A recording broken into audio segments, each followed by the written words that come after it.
I think we should begin. Okay. Okay. All right, do you want to read the Open Public Meetings Act notice? In accordance with Section 5 of the Open Public Meeting Act, Chapter 231, Public Law 1975, be advised that notice of this meeting was made by posting on the bulletin board of Town Hall and mailing to the officially designated newspapers a list of the meeting dates annually, indicating that this meeting would take place on Monday, July 20th, 2020. Be it further advised that Town Hall is closed to the public due to executive orders imposed by Governor Philip Murphy. A supplemental notice was posted on the bulletin board in Town Hall, mailed to the item of Millburn Short Hills and published on July 16th, 2020, indicating that this meeting would take place via Zoom webinar format. Thank you. Okay, let's see who's here. All right, looking at the agenda. Let me take So it roll call, please. Oh, yes, let's do roll call first. Jyoti Sharma, Here. Joyce Siegel. Yes. Here. Steve Toger, Here. Wolfgang Tutoris,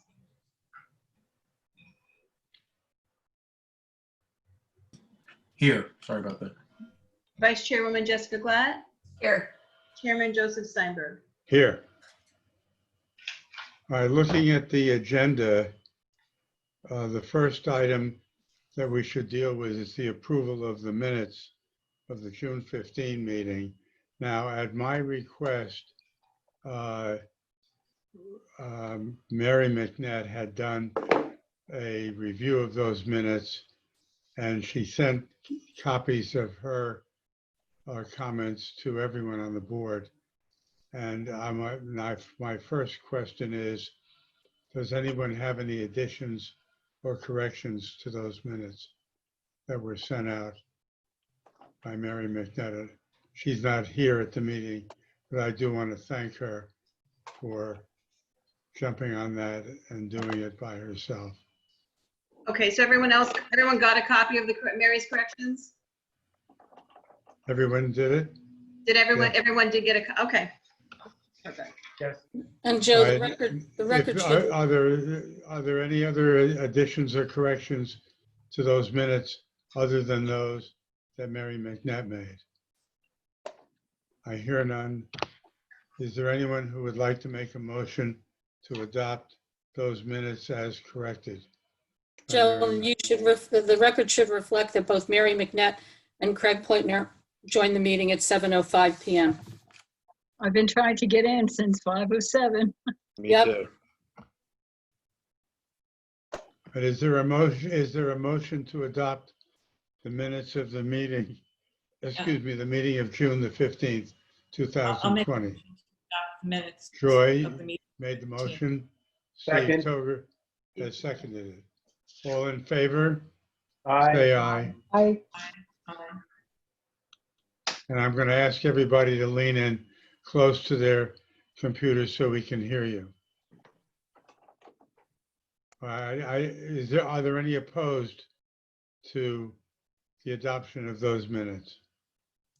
The minutes are, as corrected by Mary McNett, the minutes of the meeting of June the 15th, 2020 have been approved.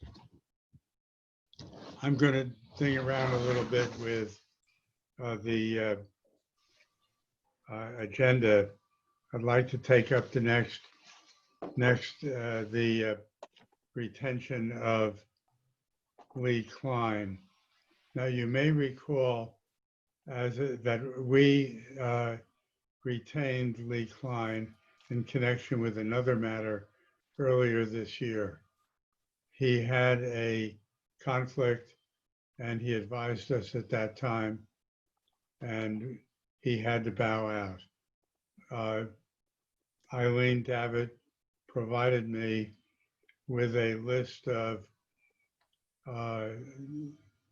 traffic engineers as a consequence of the adoption of the motion at the end of the meeting, the last meeting at Springfield 92 Millburn Avenue, Urban Renewal.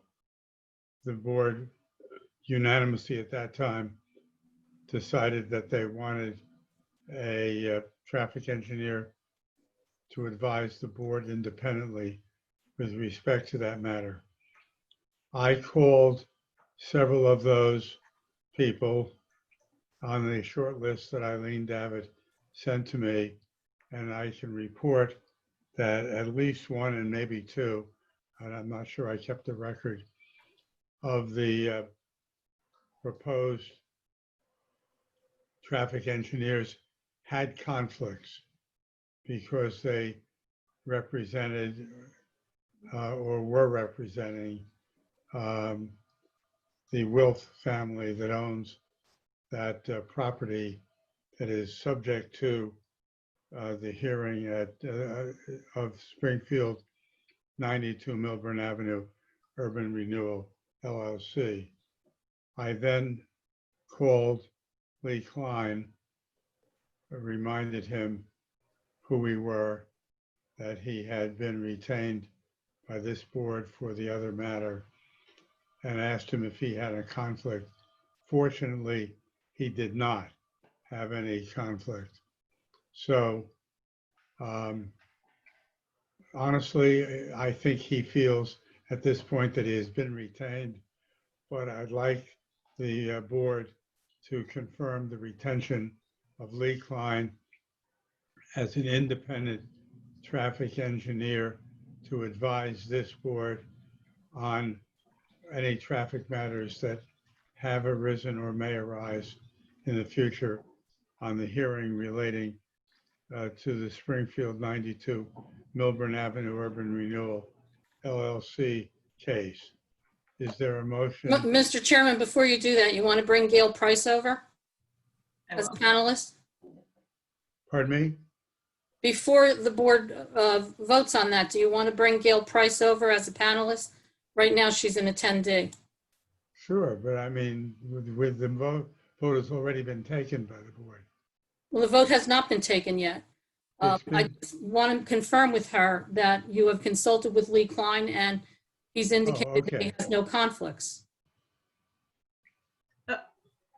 Wait, Mary somehow. I'm bringing Mary back over. I don't know. I just did, so she should be coming. Okay. I don't know who this is. Hold on. This individual here. I don't know who this is. They have to be moved. Give me 1 second. I don't know. Okay. Mary should be coming over. Everybody's jumping everywhere. Has the host muted Gail Price or is she muted on her own? I unmuted her, but I don't. Okay. Okay. I should be, I'm not muted on my end. Okay, We can we hear can hear you. you, Gail. So Gail, you heard the chairman that we're proposing to retain Lee Klein. Yes, As the Gail traffic expert. Price, can you hear us? Yes, I can hear you. Okay, fine. You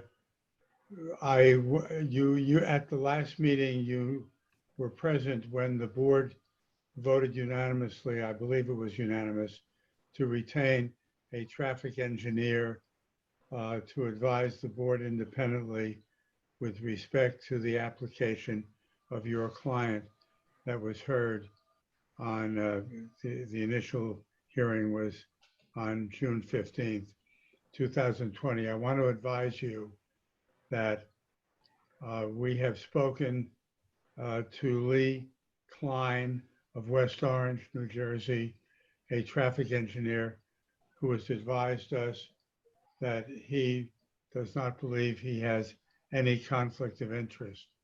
Do you know of any conflict of interest? No, I don't know of any conflict, so we're okay with Mr. Klein.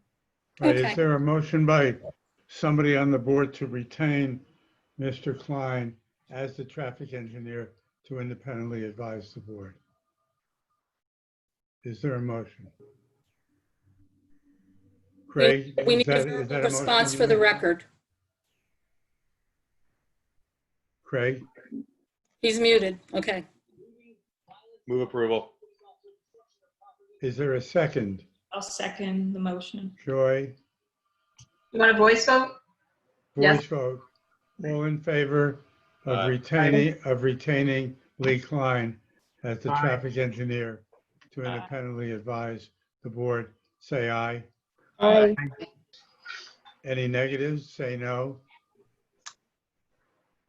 I hear none, so I believe that this is a unanimous vote, and we will advise him again that the board has unanimously selected him. Now, the next matter on the agenda is the application of Springfield, 92 Millburn Avenue Urban Renewal, LLC, for scheduling purposes only. And I think that we have determined that there is very little likelihood, if any, that there will be any meeting of this board in person at City Hall during the month of August.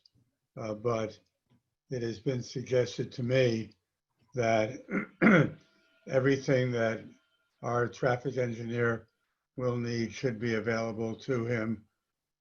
Most everything has been made available to him to date.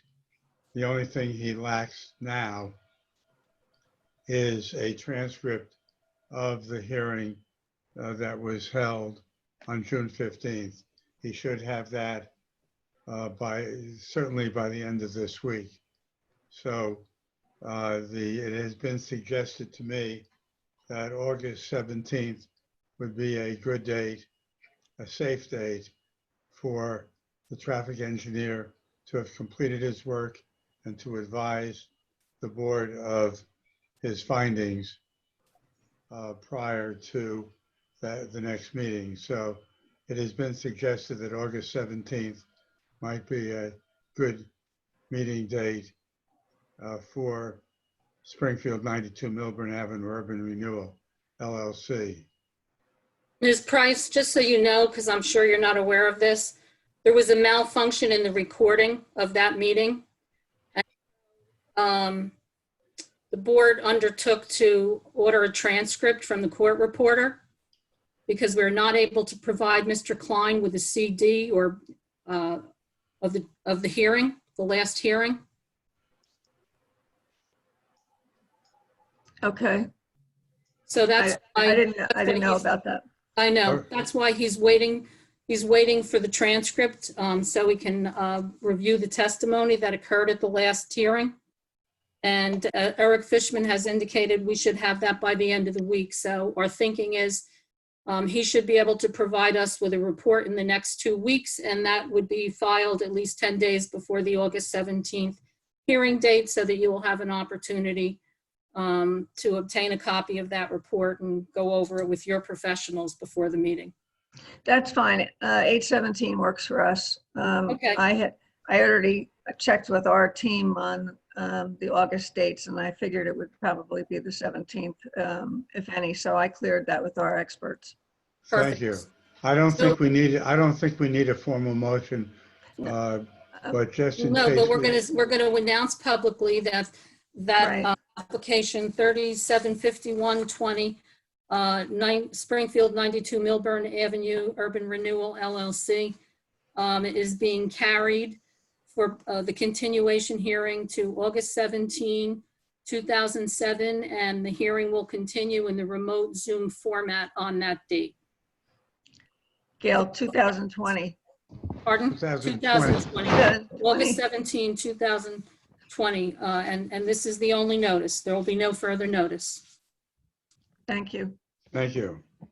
Thank you, Ms. Price. Have a good night. Okay. You too. Okay, we're going to now turn to a matter that was heard at the last meeting and is back on the agenda. It is calendar 3743-20, 15 Rippling Brook Drive. All right, I'm bringing over Christopher Craig, who is the applicant. No, I don't know who Charles is. And Tom Conway. Wait, this guy has to go back. I'm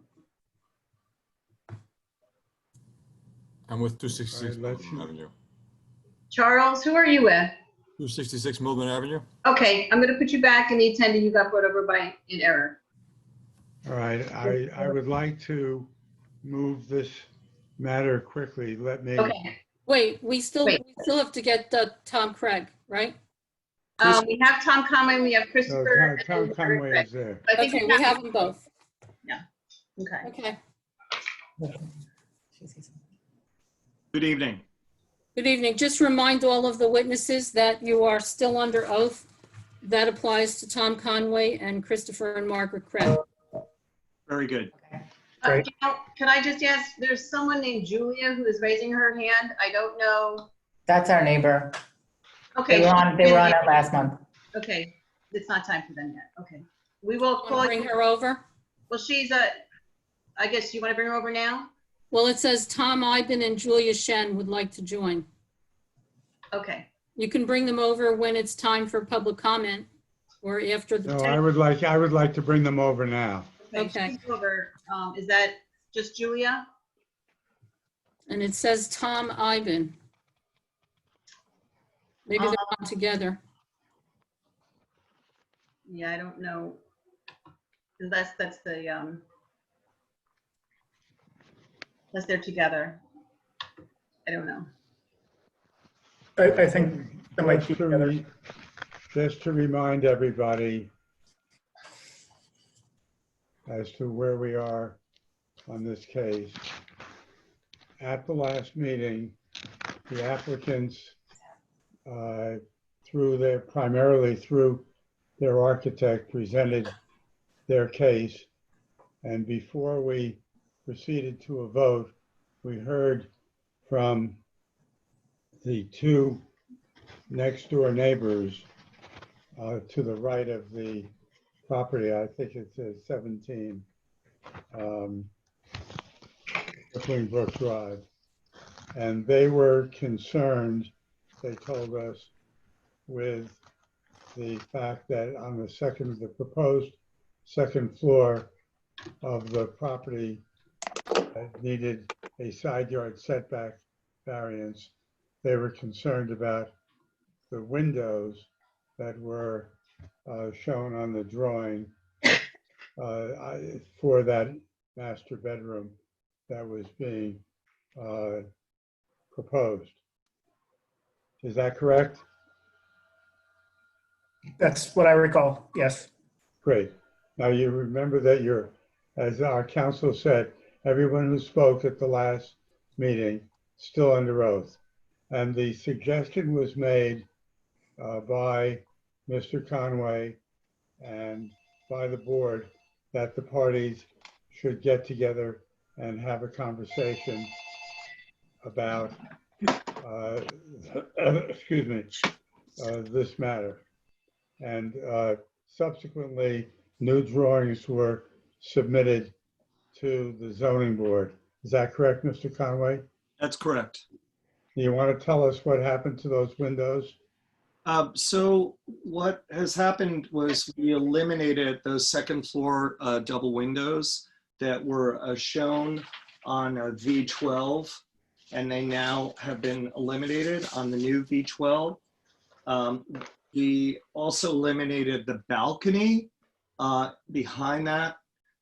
So now that portion of the addition that's on the low of the basement level that's with the garage is just a 1-story. So that's more, so that volume is more in conformity because that's a low volume. And that's the part that's hatched on V1. You'll see a proposed 1-story garage addition. So then by eliminating that, we just aligned the back wall and changed the sliding door to a window on the back of the master bedroom. And we eliminated the side windows to that master suite so that it no longer looks out.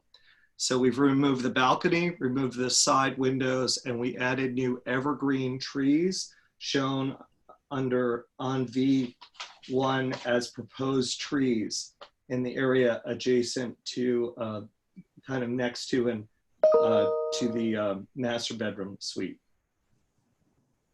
Thank you. Mr. Craig, did your architect correctly indicate what you've agreed to?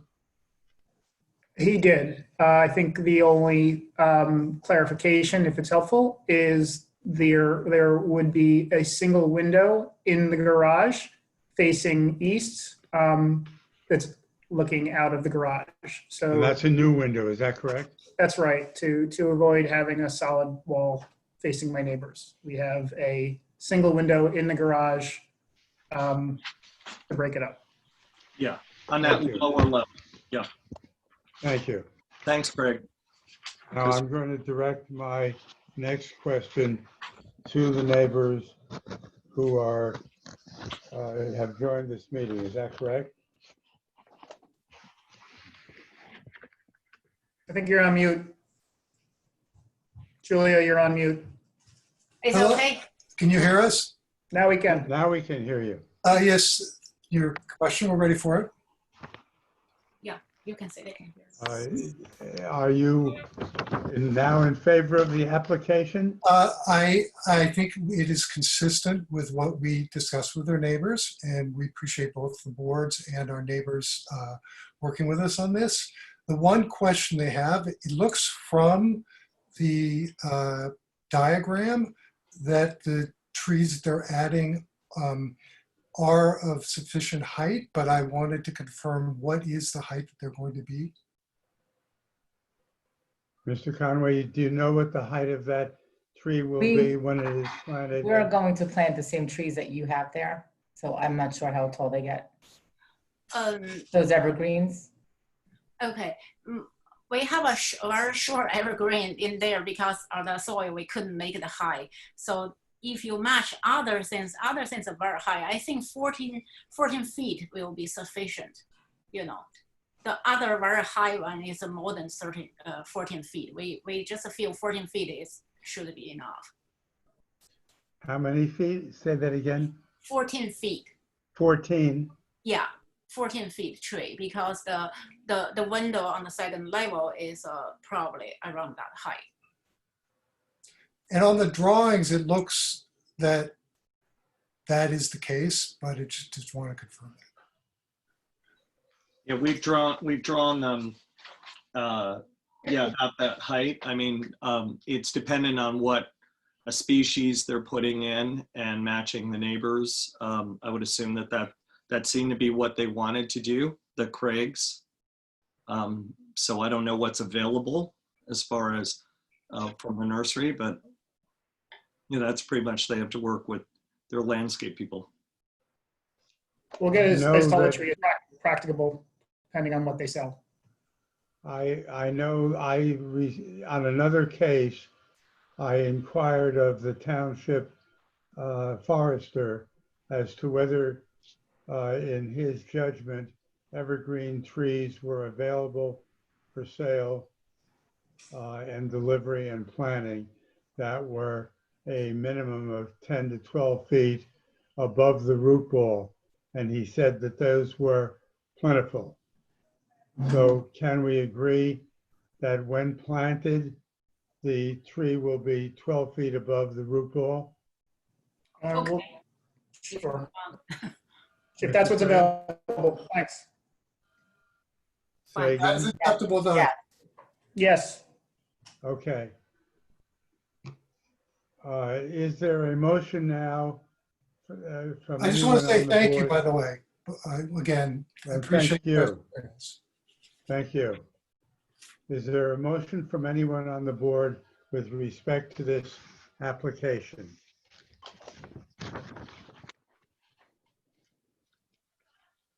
Jessica, Move approval? with the condition that, Are we putting it in that the that the trees planted are a minimum of 10 feet above the root ball? It was 12. Wow. It was 12 12 feet. feet. Okay. Is there a second? Second. Jody seconded it.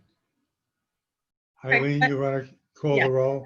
Okay. Just to clarify, Mary was kind of in and out, so I'm not going to call you for this matter, Mary, okay? Craig Pletner, Yes. Jody Sharma, Yes. Joy Siegel, Yes. Steve Toger, Yes. Wolfgang Tutoris, Yes. Jessica Glatt, Yes. Joseph Steinberg. Yes. All right, thank you very much. Thank you. Bye-bye. Thank you. Have a great evening. Bye. Bye. Okay, let me get rid of all the Craig materials. And the next matter, I think on the, I may have just thrown the agenda on the floor too.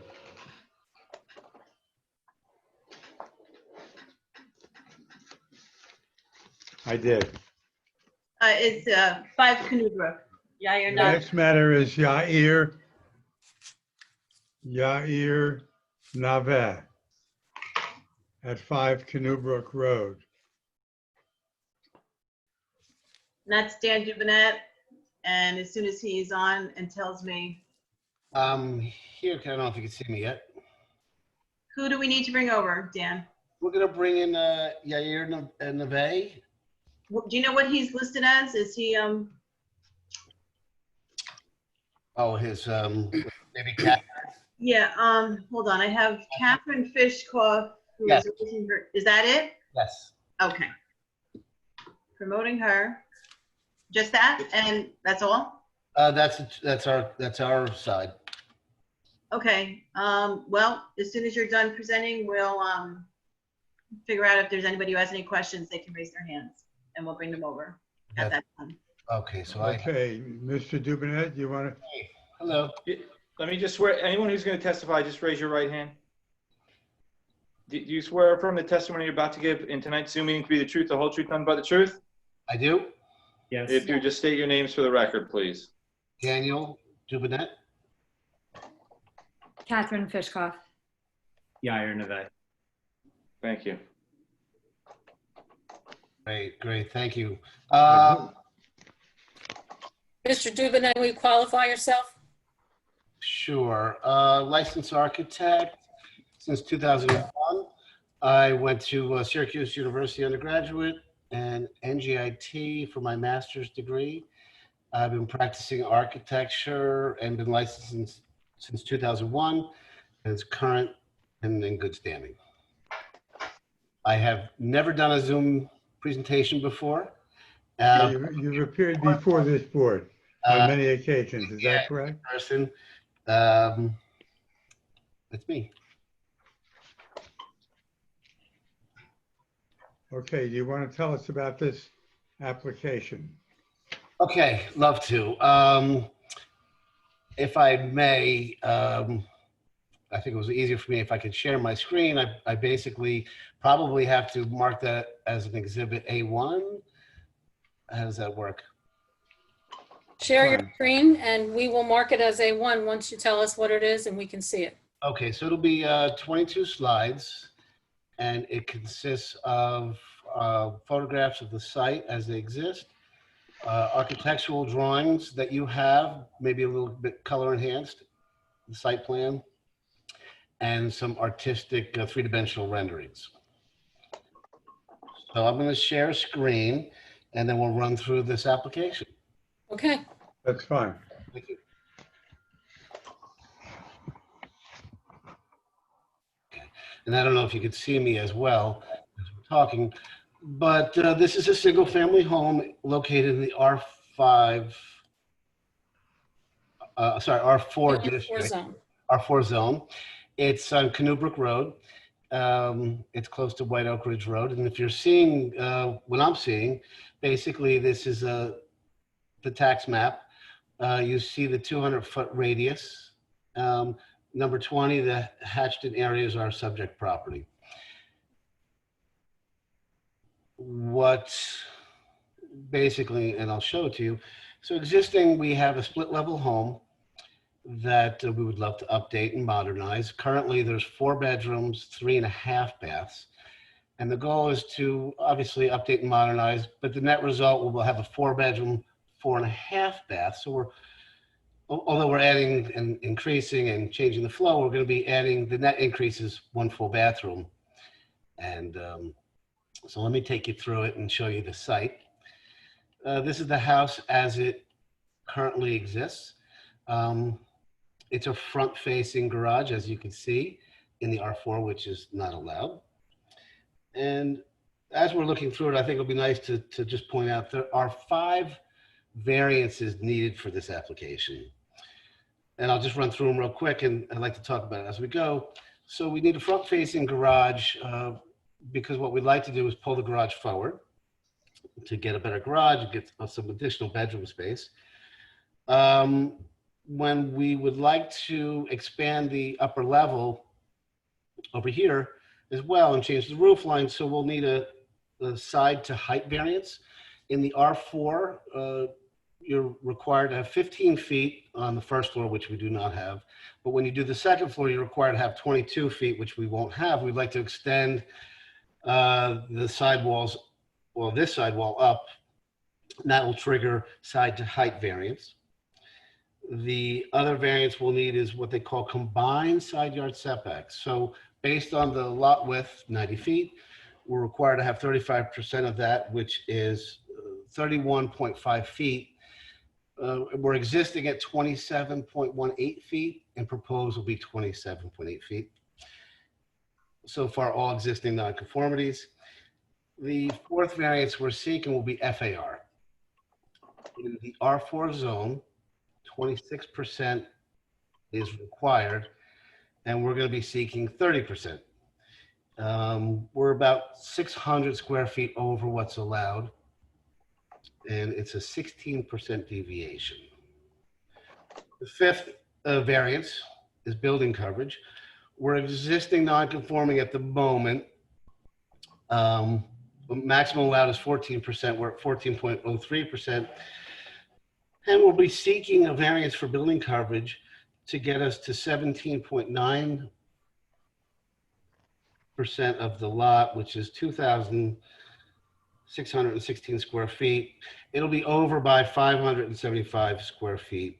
And that translates to a fairly large number of 28% deviation. Those are the 5 variances we need. Out of the 5, 4 of them are existing non-conforming, and even our FAR is currently close to its max. So any kind of improvement to this home would probably trigger a variance in some way. Okay, so that being said, let me run through some other photographs to give you some context. This is the rear of the home. So again, you're seeing the garage level, and something interesting to note is that the garage level on the split level, this lower level counts as FAR. So we're going to have about 1,000 square feet of FAR. Just in existing is 950. We're going to expand the garage 100 square feet. So that FAR is counted in our percentages because it is above grade here. This gives us some context from our proposed house to the neighbor's home. I measured it, it's 34 feet apart.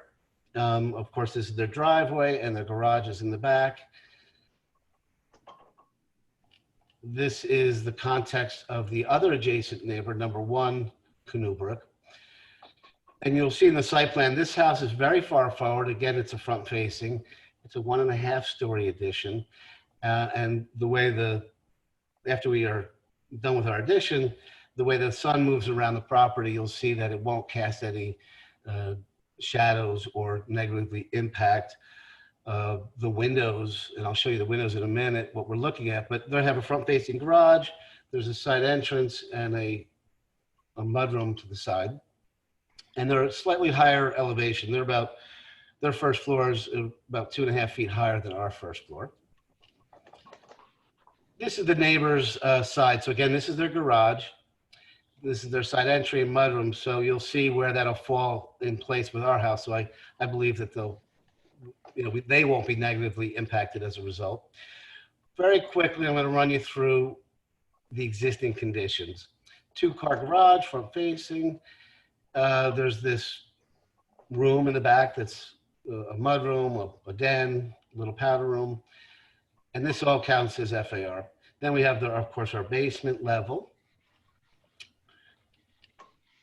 And then we have our existing living space, kitchen, dining room, den, living room, foyer. Typical. What's interesting just to note is that there's an existing front porch, and that's where our addition is going to go. Bedroom level, 3 bedrooms, 2 baths. Currently, obviously, this is the master bedroom area. And then on the upper level, there's a bedroom and a bathroom. Site plan. And I like this drawing because it shows the blue area shows where the proposed addition or foundation is going to be built. So we're going to build on top of the front porch. We really need to push forward on this project because the way the house is sitting on the lot, there's not much rear yard, and so we're going to build forward. And we're building forward just enough to alleviate some pressure in the house. We're not building a massive footprint, although we're changing the aesthetics on the outside, but the footprint is very minimal. And we're going to have a front porch, and you can see 62.55 is the average front yard setback for the street. So we're way back from that still. And again, contextually, the neighbor is far forward from our house. So, and then if you look at the north and south, the way that the sun moves around, that we're not going to cast any negative impact to this neighbor. And again, the neighbor over here, this is their garage and their driveway. Now what you're seeing, which is very interesting, the purple lines is a 12-foot side yard setback.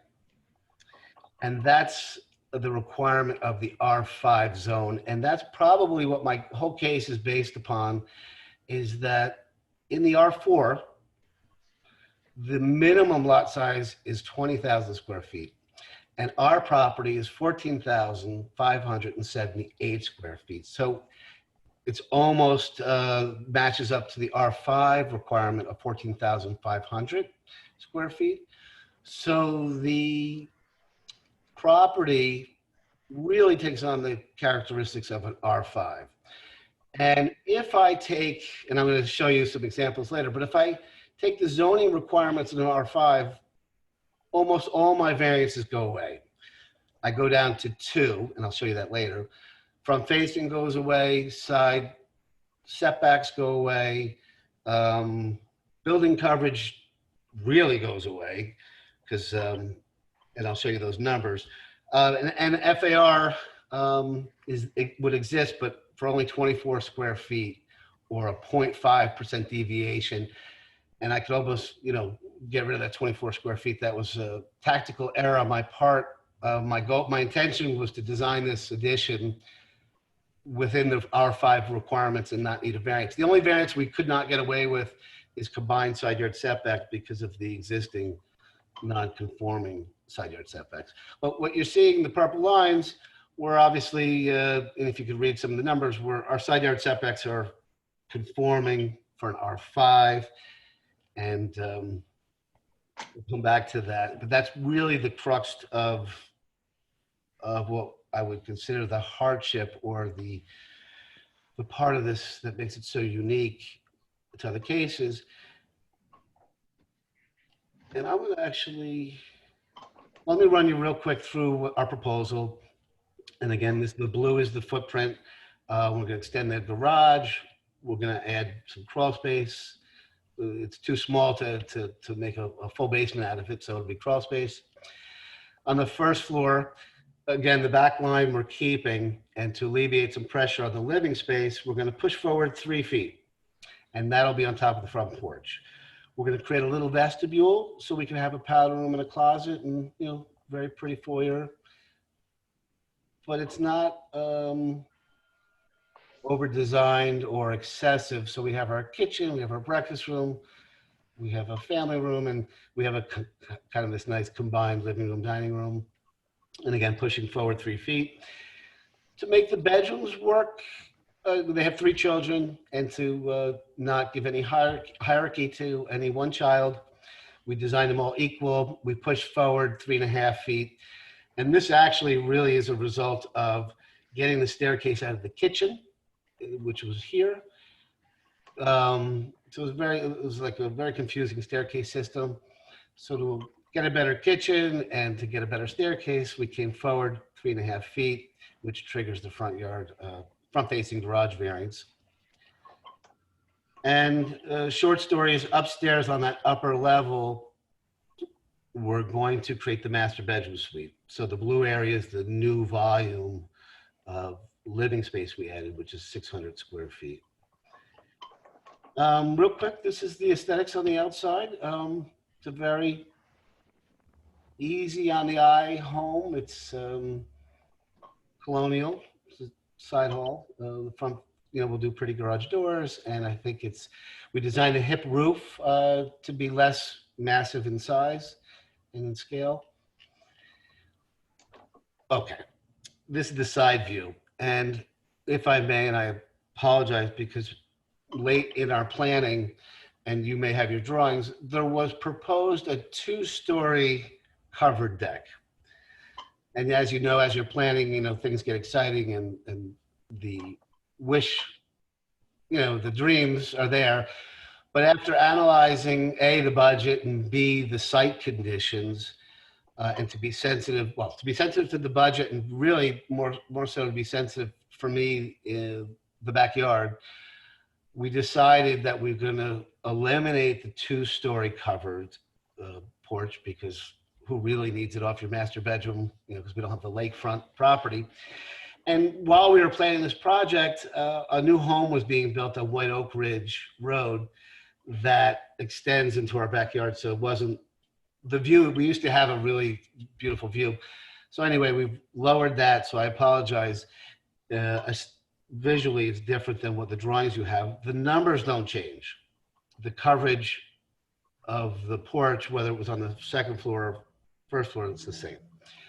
But I hope that you find that that was a good improvement to the design. So this is the rear elevation. So the architectural drawings that you probably have show a 2-story covered element.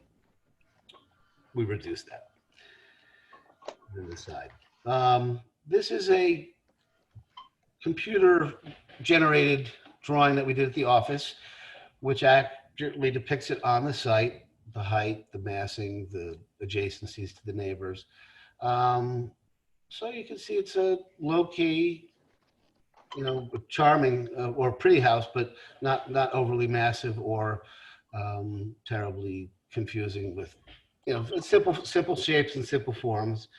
So we think it's elegant, and we feel like it's in keeping with the fabric of the neighborhood. The rear elevation. So again, simple forms, hardy plank siding. We're going to make a pretty deck, and we're fighting, a shallow rear yard. Just a quick diagram of how we, the established front yard setbacks, and we're still going to be farther than the other homes. Now here's where the beginning of my argument is for the R5, or hoping that you consider that our lot size is basically 14,500, which is, if we were across the street, we would need almost no variances, or certainly not the significant ones. Building coverage, we're at 28% deviation. If we're across the street, we'd have no variance needed for building coverage. And FAR would be very, very, very, very small. It would be 5%. So I feel that we are in a neighborhood of R5s. Certainly, they talk about the houses relating to other houses, in the street. And so I feel like these are like-size properties.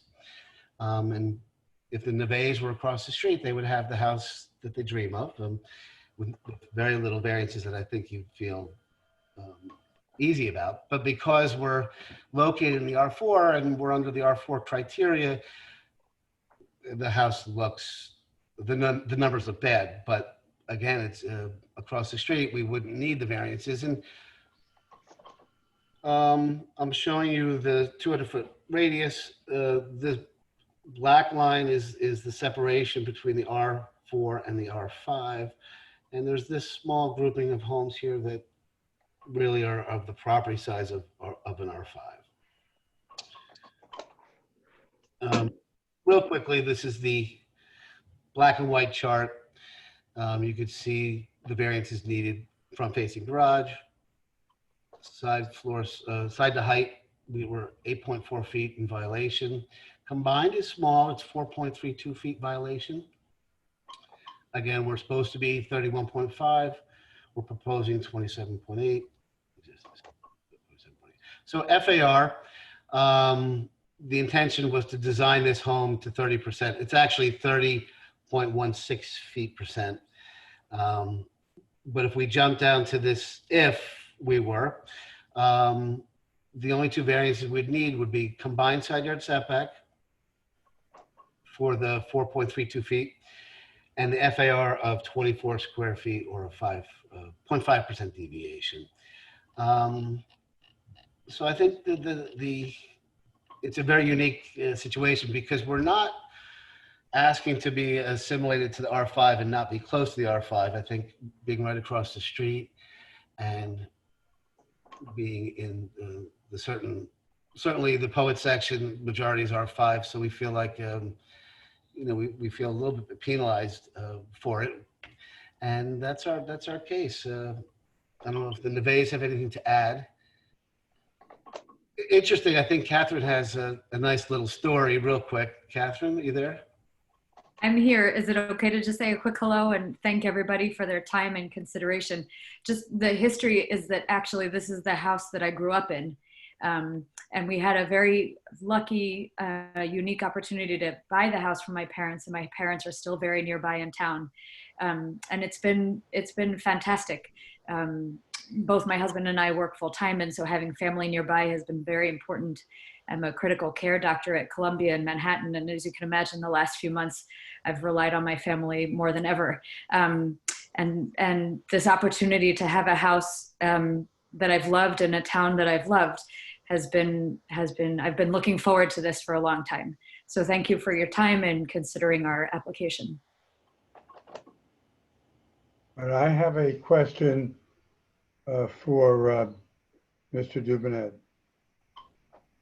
I'm looking at attachment E to your application. Yes. And I would like you to run over the FAR numbers again. Yes. So attachment E, the short story is, the existing numbers are wrong in the chart that I provided.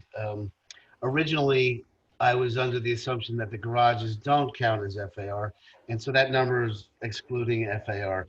If I add back, and I apologize for that, if I add back the garage, the existing garage, the correct numbers are existing is 25.16%, which is 3,667.8 square feet. 25.16. Right. And the proposed is 30, and I didn't update it here, 30.16% of the lot, which is 4,397.35. The max allowed is 26%, 3,790.28. So it's What is the percentage difference? It's Four. shown here as 6%. Oh, I apologize. That should say 4%. You said that there was a two-story addition that you decreased to a one-story? Is that true? Addition, I apologize. Would that be coming off the FAR? No, it was a covered porch. Oh, okay. All right. I don't think it's still, I guess I'm still sharing my screen. This this covered portion in the back, we thought it would be really cool to have it as high as the second floor, have French doors out of our bedroom, and enjoy the lake view. But then we realized, listen, we don't have the view that we used to have. The property's shallow, I think, and I helped convince the debate that the massing is so much more palatable as one story than two, but the numbers don't change. The building coverage didn't change.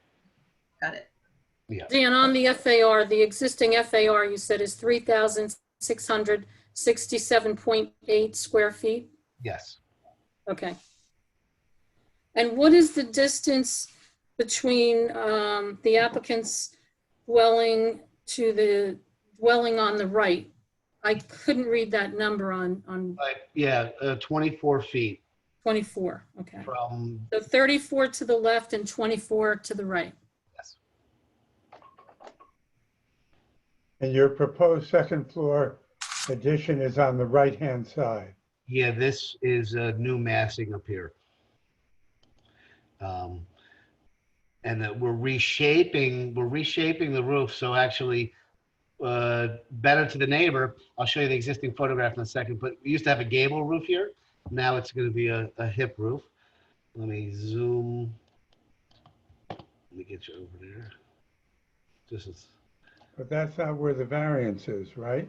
No, the variance is on the right side, but there's a nice little benefit to the reshaping of the roof here.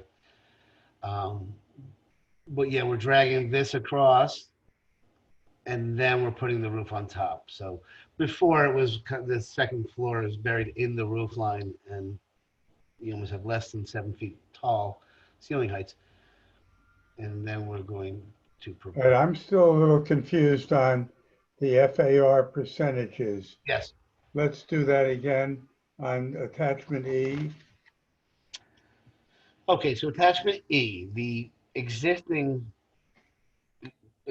conditions should read, the percentage should be 25.16%. The square footage should be 3,667.8 square feet. And the proposed? Proposed, the square footage is correct at 4,397.35 square feet. And the percentage? 30.16%. And you said the difference is 6%? My math tells me it's 5%. Yeah, it's of course 30 minus, well, no, the 26% is the maximum allowed. So it's a 4%, 4.16% differential. 4.16%. Yeah. Not 6%. Not 6, no. But the deviation is correct. The deviation at 16% is correct.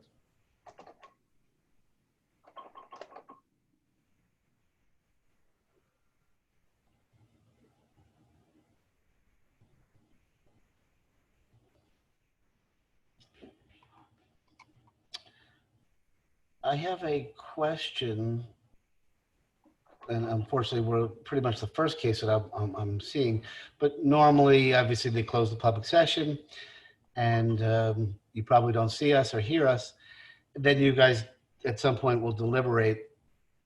Based on that deliberation, if you raise your hand, can you reopen the public session?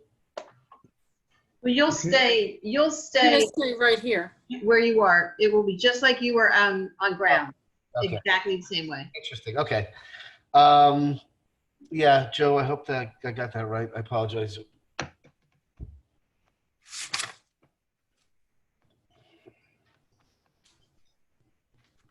I have another question. On the right-hand side of the house, I went there and looked at it, and it is accurate. The picture you have up on the screen right now is accurate. There are lots of heavy, no, put that picture back. You want this one? No, the one on the right-hand side of the house, where you can see the right-hand side.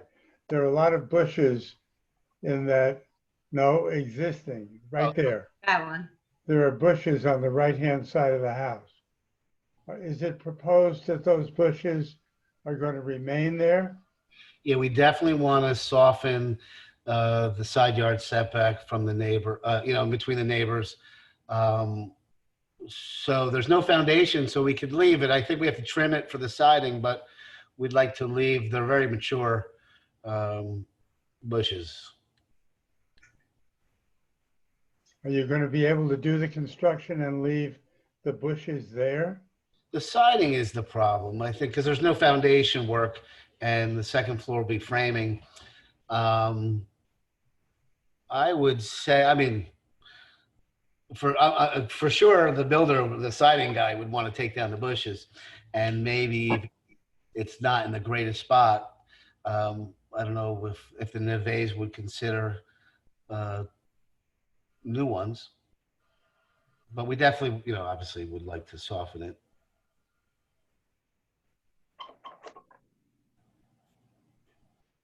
We would, of course, if it needed to be taken down, we would want to put them back.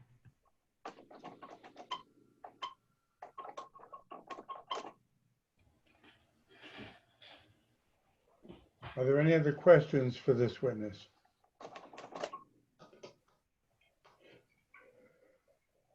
Is there anyone in the audience who has a question for this witness? Dan, I'm going to ask you to take your screen down. Okay, bye. No, I'm still here. Just the screen. Thank you. Is it gone? It is, thank you. Yes. That was easy. Is there anyone in the audience who has a comment he or she would like to make with respect to this application?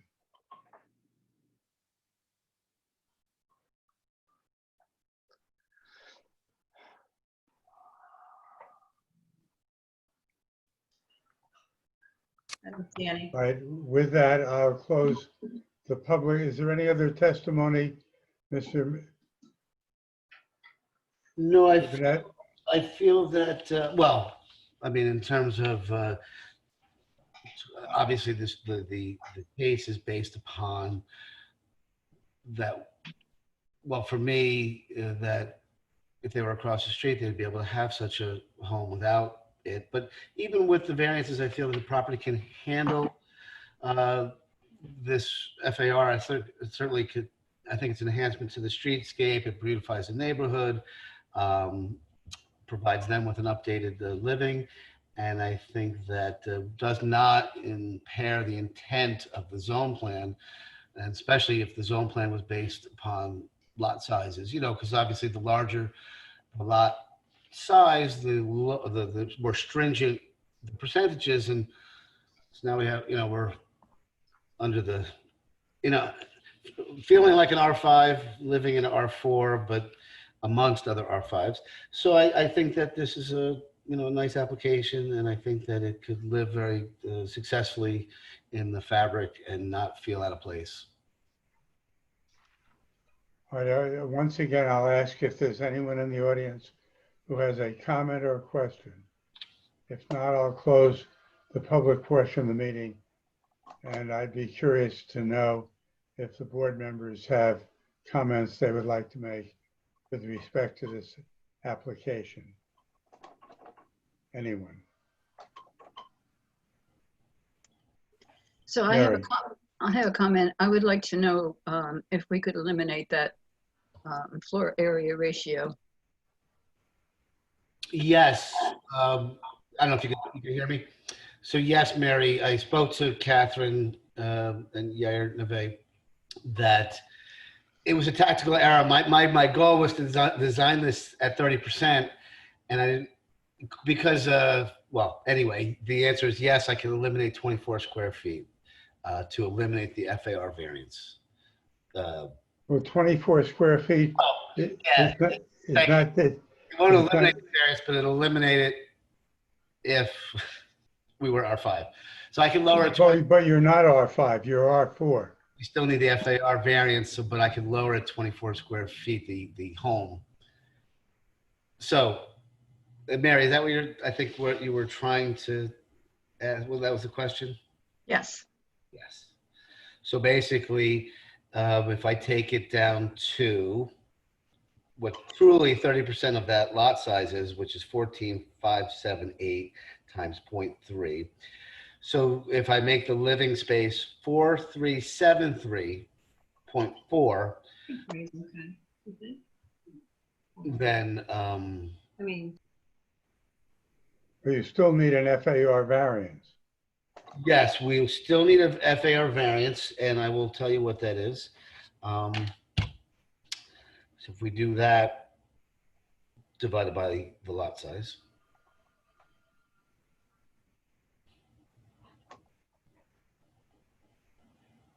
It's, yeah, 30%, 30% FAR variance needed.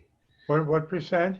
30, exactly 30. Before, previously, I was at 30.16. So bringing it down to 4,373.4 will net a proposal of 30% variance needed. So your answer to Mrs. McNett's question, can you eliminate the FAR? Your answer to that is no. Am I correct? Yeah, I think I misinterpreted what Mary was saying. Like if I brought it down to 24 square feet, and then I would meet the requirements of an R5.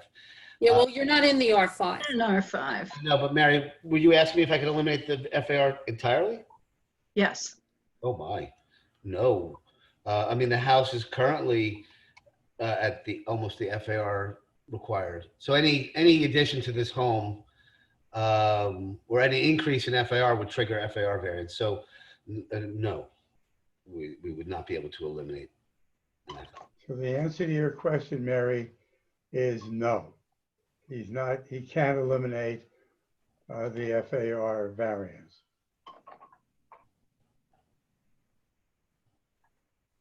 Okay. Well, let me just make a comment.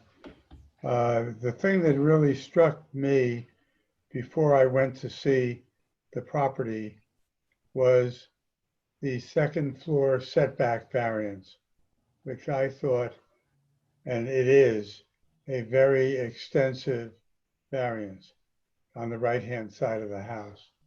But then I looked at the house next door, and I'm glad, Daniel, that you brought the picture of the house next door. At the area, in the area where the expansion of this house is proposed to take place, that house next door is not a two-story house. So this is not a question, as we had in the initial case that we dealt with tonight. This is not a question of the fact that people from this house will be looking directly across the whatever that number of feet is to the property line or to the house next door. They will not be looking in the windows of the second floor of the house next door, because there is no second floor on the house next door in that area.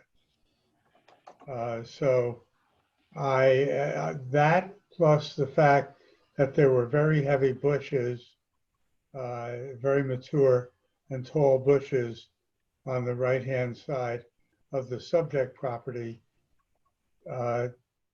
really won me over to the fact that the front-facing garages presently exist, that even though they're being brought forward a little bit, they'll still be within the required setback from the street. I'm pretty familiar with this street, and although I think the proposal here is kind of pushing the envelope, I don't think that it pushes it too far for me, but I'm happy to hear what others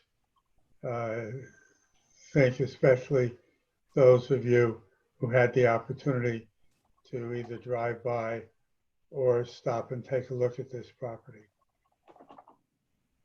Anyone else? If I could make a Board? comment, having visited the property, it struck me with the design that, especially in the back, it seemed pretty bulky with a two-story covered porch, and the elimination of that second story makes it, to me anyways, makes it a lot more palatable. And certainly from the street, the design isn't going to seem onerous or any, it's not going to stick out or anything, vis-a-vis the rest of the neighborhood. I would just add, I agree. I think that the house is definitely in keeping with the neighborhood.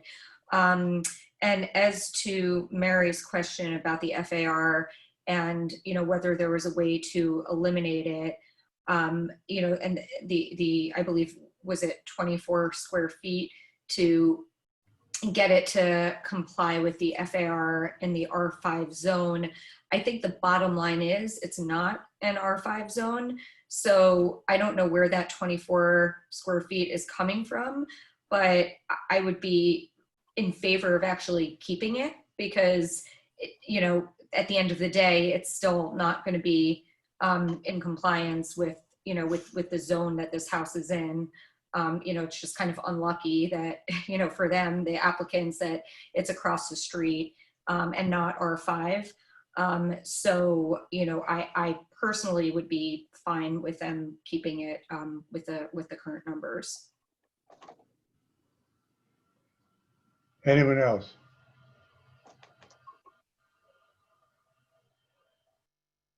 Sure, you look pregnant with thought. I think it's basically a good application, good application. I think it's well designed. The one concern I do have from visiting is a little bit with the second floor setback when you're facing the house on the right side. And even the renderings, I thought that it seemed a little bit more massive than I guess would have hoped, would have expected. I don't know if that change, it doesn't necessarily eliminate any of the variance if that, it seems like and I'm looking at the plans, it seems very, very large on the second, I guess it's the second floor plan, like a lot of extra space. But I don't know if it would be better if it had an additional setback or not. That's the only concern I have, is that it seemed a bit massive on that side. And I know right now the house doesn't have a second floor, the house adjacent to it, but it could in the future. That's true. Anyone else? I'm along the lines of what Joy said. Wait, I can't hear you. I'm not necessarily Can't hear you. against it. Can you hear me now? Yeah, a little better. I'm not necessarily against it. I just think I think it's just going to look huge when it's done, going that far over to the right side towards that other house. I think it's a funny site in that the house to the left is very large. I don't know if that needed variances, and the house to the right is. It did. We gave that house a variance. Oh, I don't see it. It's before yeah. And the house on the other side, to the right, is small, so it is in between. And like I said, I think basically it's I'd be in favor of the application, but I have some concerns that it seems to get kind of massive on the right. Mr. Dubenet, you have the choice now as to whether you want to sit down with your client and maybe rethink the project a little bit. You offered 24 square feet, which did not really resonate with board members. Right. And I think Craig has made some good points here in terms of what the second floor of this house will look like in terms of the FAR. Yeah. Is there, without asking you to do any, and I think you probably did misunderstand Mary McNett's question. Yeah. She was basically asking, and Craig has kind of hinted the same way, Joy a little bit also, that the FAR seems to be the sticking point here.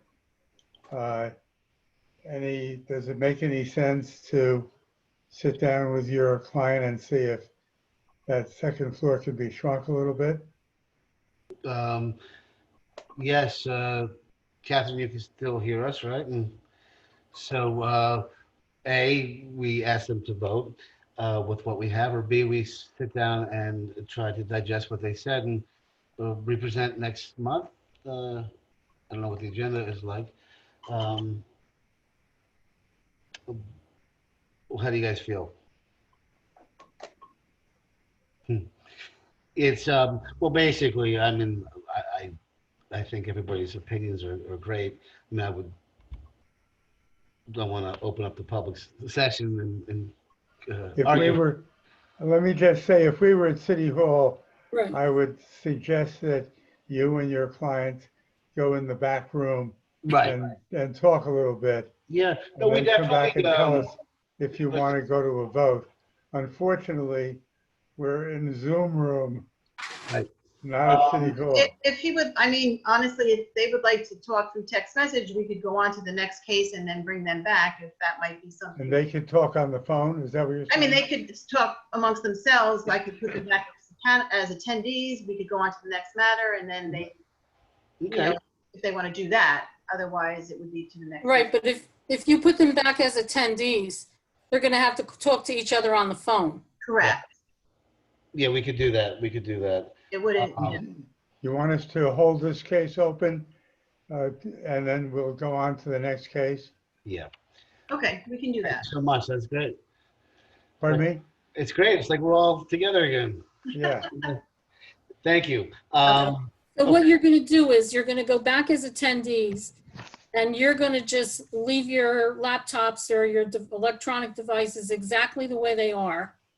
And you're going to, one of you is going to call the other and you're going to talk on the phone. Okay. And then when you come back, you might just want to go into chat. Danny, at the bottom of your computer, at the bottom of the screen, underneath all the Brady Bunch boxes. Yeah. Okay. And then I can. Where it says chat. So if you hit the chat button, you could put type in a message that says you've talked and you're ready to come back, and then we'll know that. Okay. And so then after the next case, can jump in. Okay. Okay. Thank you, everybody. All right, folks, we'll move to the next case, which is Mosel, I guess. Morsell. Morsell? Is that the way? That is Chris Maseo, so I'm going to bring her over. That's at 266 Millburn Avenue. I believe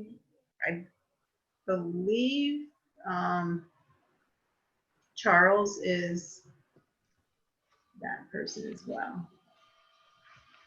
And I'll wait for Ms. Maseo to let me know if there's anybody else that needs to come over.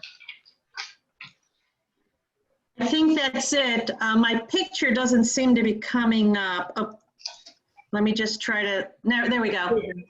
Hi. Hi. So it's just you and your applicant, the applicant. Who is going to testify? I will, and Mr. Marcel will also. Well, then let's get you both sworn. If you both just raise your right hands, do you swear or affirm the testimony you're about to give in today's Zoom meeting to be the truth, the whole truth, nothing but the truth? Yes. Yes. Okay, I just need you to state your name and spell your name for the record. My name is Christine L. Maseo, M-I-S-E-O. Charles Morsel, M-O-R-S-E-L. Thank you. All right, who's going to start? I can start. I'm the architect of this project. I've been before this board before. Would you like me to go through my qualifications again? Please. Okay, I'm a licensed architect and planner in the state of New Jersey. I have been licensed since 1984. I went to Illinois Institute of Technology and graduated in 1981 with a Bachelor of Architecture. And I have had my own practice since 1984. My original license was in Illinois, and when I moved to New Jersey in 1985, I, through reciprocity, received my license in New Jersey. I'm also licensed in New York.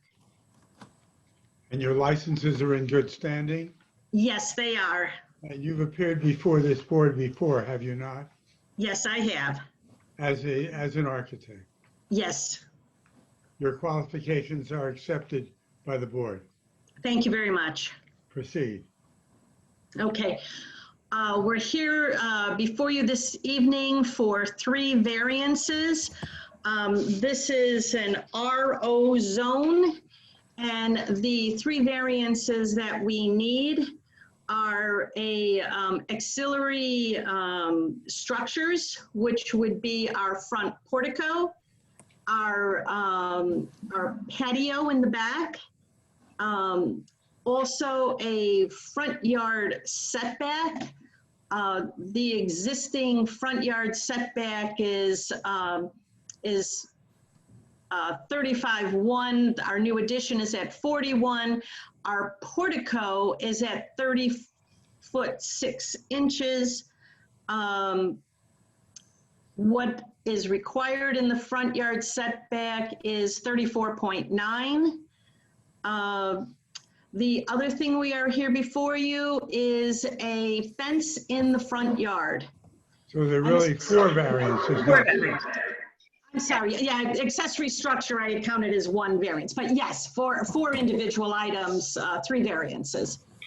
No, there are 4 variances. There's 4 variances. Accessory Oh, okay. use, a prohibited accessory use, patios are not permitted, and the accessory front setback for a corner lot, which relates to the portico.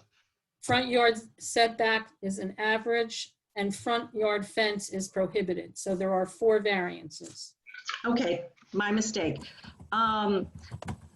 We are looking to put a patio in the rear. We have taken out the existing garage in the rear of the lot, or I should say the left side of the lot. This house, the address is on a Millburn Avenue address.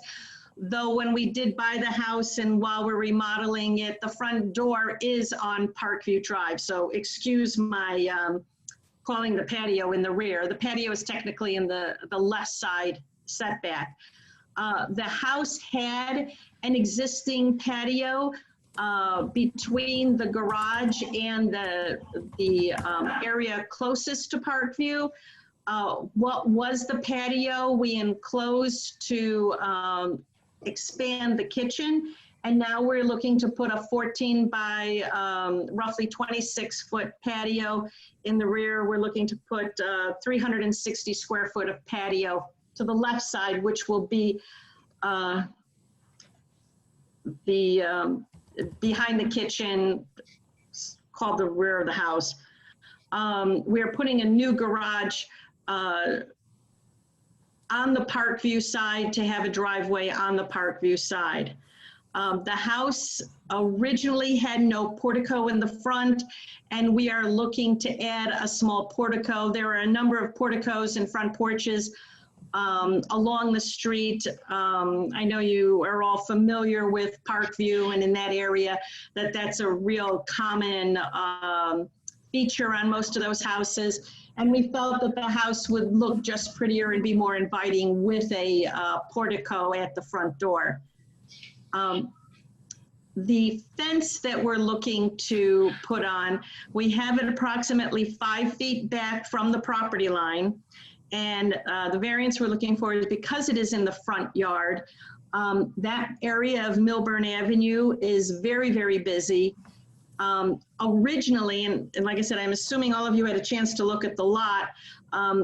there were 8 or 9 foot high bushes. And Mr. Como from the town hall told us that we had to cut the bushes down, that they were in the site triangle. Unfortunately, after they were cut down, I did some research, and I don't believe they were in the site triangle. They were far enough away from the corners. But because there are no bushes, and that area of the house being on Millburn Avenue is very open, and that's where the major play area is going to be, where the old driveway and the new patio are going, we felt that it would make the most sense to fence that area, and then the park view side would not have a fence. So for safety of any children or whatnot, we felt that the Millburn Avenue side should have a fence. It's a very unusual piece of property because of the way the radius, it's a 70-foot radius, so it cuts in very, very close to the house. And the corner of the house to the existing setback at that radius is only about 18.5 feet. So if kids are playing or running around, we just thought it might be nice to have that fenced. I don't know if you have any questions for me. The house is existing non-conforming in terms of setbacks and whatnot. I don't think what we're asking for would be at all detrimental. The house or the property to the left or the east of this property is a foot and ankle center, so it's commercial. And the house to the right on Parkview, to the south of this property, is residential. It's a very nice home that's been recently modified. It's got a little front porch, and it's very pretty. Our house does not cut in front of that house with our garage addition. The garage addition was set back. But I think a fence there would be advantageous for anybody living in the house, and the portico would tie into the neighborhood, and the front and the back, I should say the left side porch, patio, would be very useful for anybody wanting to barbecue or use that yard.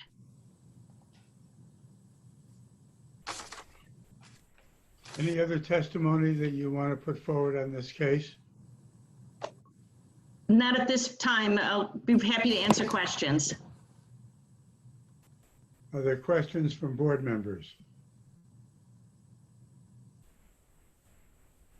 Mr. Steinberg, I just wanted to make, we did have that modification to the fence ordinance where we do allow decorative fences within a front yard if the lot fronts on a county road, which Millburn Avenue is, but it has to be 4 feet in height and it can't be board on board. In this case, she's proposing 5 feet and board on board, which is also why it had to be cited. Right. That's what I was going to bring to your attention. What type of fence would be permitted, Eileen? A decorative fence, I guess more like a black wrought iron, and it would have to be landscaped on the outside as well to provide some kind of a natural screening. And it would have to be a maximum height of 4 feet. Correct. Eileen, doesn't the fence actually, I know it's primarily on Millburn Avenue, but it does extend into the park. Yeah, I think it would probably we would have to kind of draw a diagonal from the corner of the property to the radius of the street and probably cut it back maybe one full section, because Parkview is not a county road. I mean, unless you grant the full, front yard. Right. But. I'm just discussing this with my client real quick. By text, as it's a little difficult to whisper. Charles, how do you feel about that? It would have to be landscaped, so it could work for the privacy. Well, the fence wouldn't help if we have to landscape as well. And not sure how that helps for the noise if it's decorative. The main point of here is to avoid the noise from Millburn Avenue. Okay.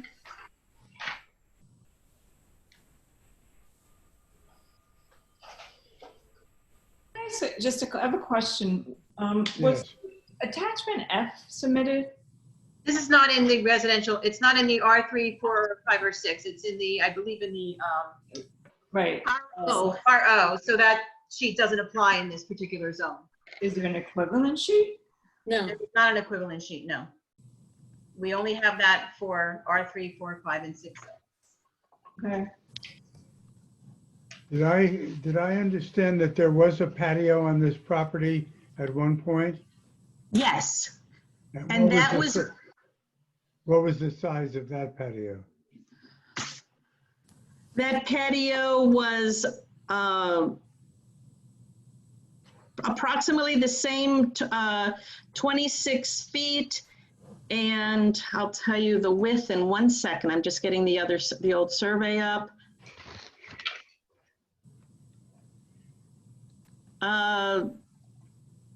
Hold on, please. It was actually about 17 feet. I get 16.8.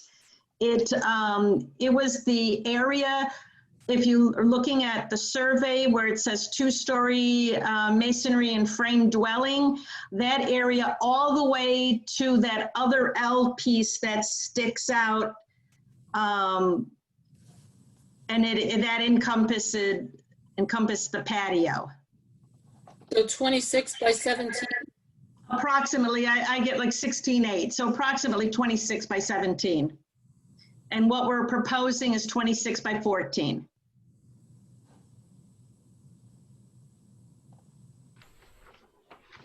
Yes.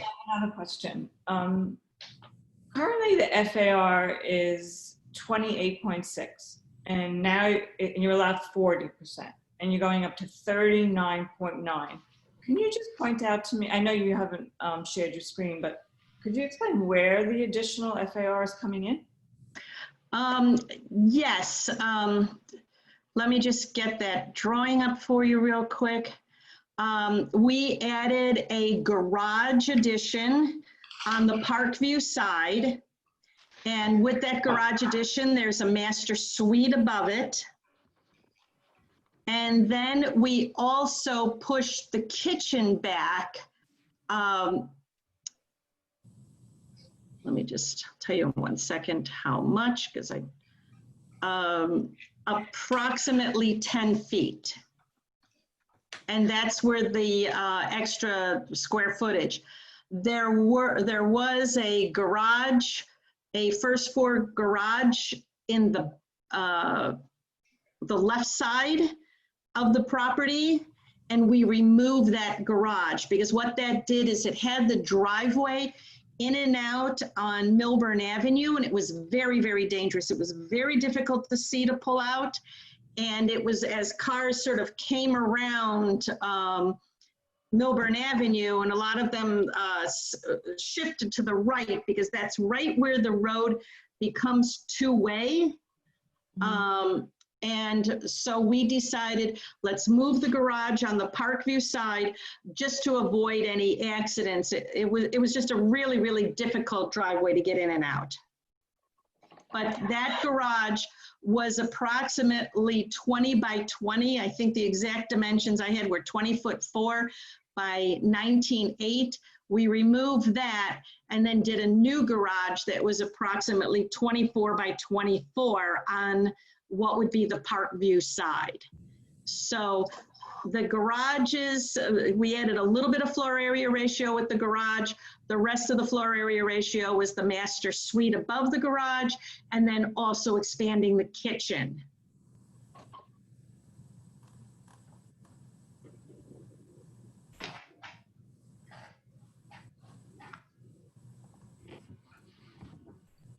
Any other questions from board members? Is there anyone in the audience on this case, Eileen? If anyone has any questions, they'd have to raise their hand so I could bring them over. I'm not aware. Is there anyone in the audience who has a comment he or she would like to make with respect to this application? I hear none. I'll close the public portion of the meeting. Board members, thoughts? I have a comment about the fence. Yes. There aren't any other fences on in that streetscape or anywhere that I could find on Millburn Avenue. But as Eileen said, there is of a right because it's a county road. So I would propose that it be a black estate fence with appropriate screening on the Millburn Avenue side.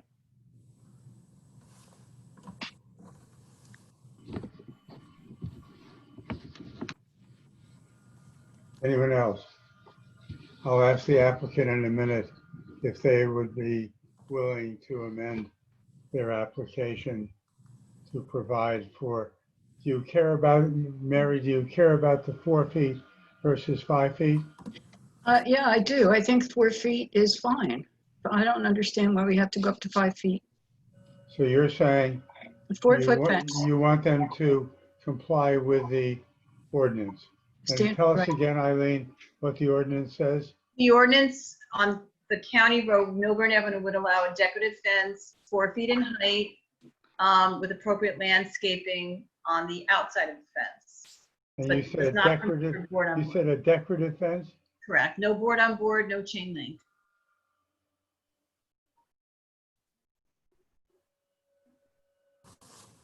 All right, I'll pose this question to the applicant and the applicant's expert. Are you prepared to amend the application to withdraw that front yard fence request and abide by the ordinance?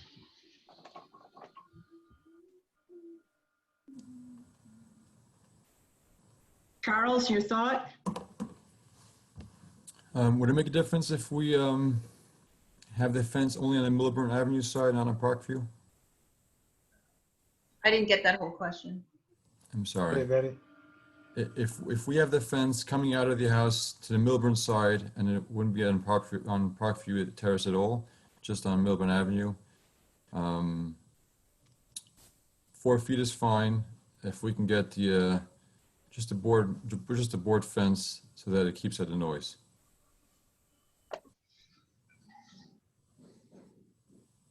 I'm not sure I understood that. You would In other reduce words- the 4 feet, but would like a board on board. And would be only on the Millburn Only on Millburn. Avenue side and would come off the tangent of the corner.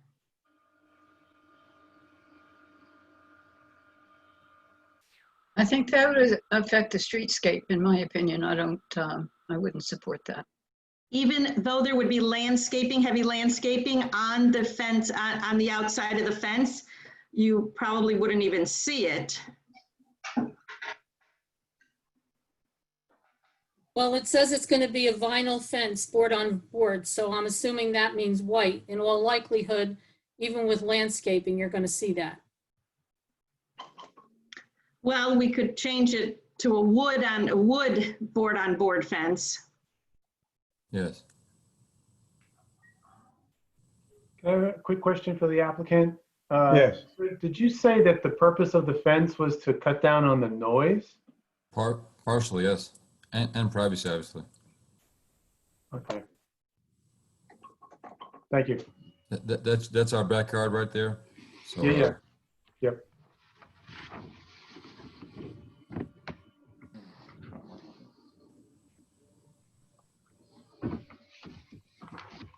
All right, board members, You know, I understand what Mary is saying.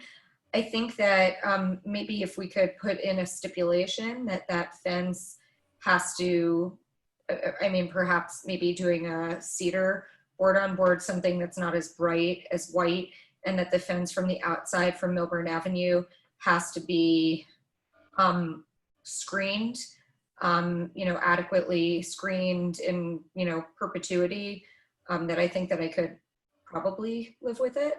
I think I mean, it is a very busy street, so I kind of sympathize with the applicant's, need for privacy and maybe, reducing the noise level on that side. Is that a motion? Jessica, is that 4 feet or 5 feet in height?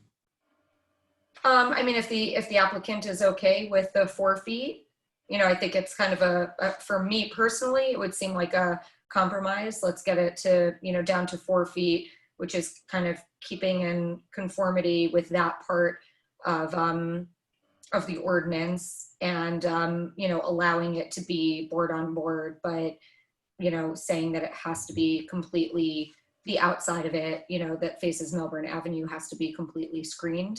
I mean, again, it's just my opinion, but just a thought. Is that a motion? Wait a minute. Well, that's not a motion. That's just, she'd be willing to. I'm asking if, What everyone else thinks, if anyone else wants to chime in.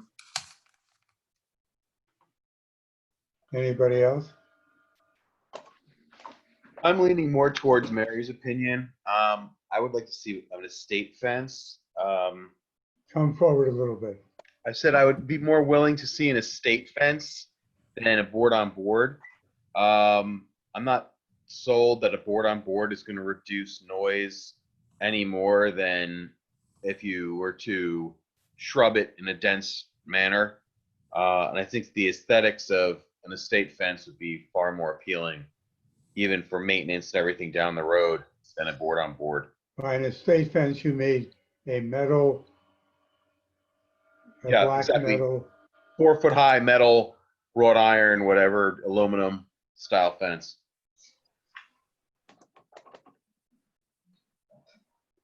Are the two of you okay with the other variances?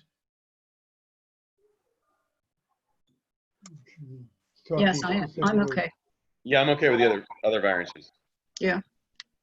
So it sounds like you should take a separate vote on the fence. I was about to suggest, why don't we have one vote on the variances other than the front yard fence? Is there a motion to approve those 3 variances? That would include front yard setback, accessory use permitted for the patio, and accessory front setback on a corner lot for the front portico. Correct. I'll move that. Is there a second? Second. Call the roll on that one. Mary McNatt, Yes. Craig Plattner, Yes. Jody Sharma, Yes. Joy Siegel, No. Steve Toger, Yes. Jessica Glatt, Yes. Joseph Steinberg. Yes. Now, the motion on the, I'll ask Craig to make the motion on the fence. As it exists right now? No, No, you can make a motion to approve a front yard fence in whatever manner you feel appropriate. It could be what they asked for and anything else. So it sounds Right. like you're leaning towards a motion to approve a front yard fence, 4 feet in height, black estate fence, landscaped on the street side in perpetuity. That's correct, as Gail said. And That was keeping your with motion, okay. Keeping with the ordinance. Is there a second? I sorry, I just have a question about that. Yes. Would it make more sense though? Because I mean, that's already Yes, you're approving what's already. Yeah, wouldn't it make more sense for me to, and again, I have no idea what, the rest of the board besides Craig and, Mary think, but for me to propose, what's not approved and to see where we come out, just. Yes. That's smarter to have you approve it the way it's done rather than me. Right. We are interested in the 4-foot board on board wood fence, cedar fence. Okay. If you're willing to make that change.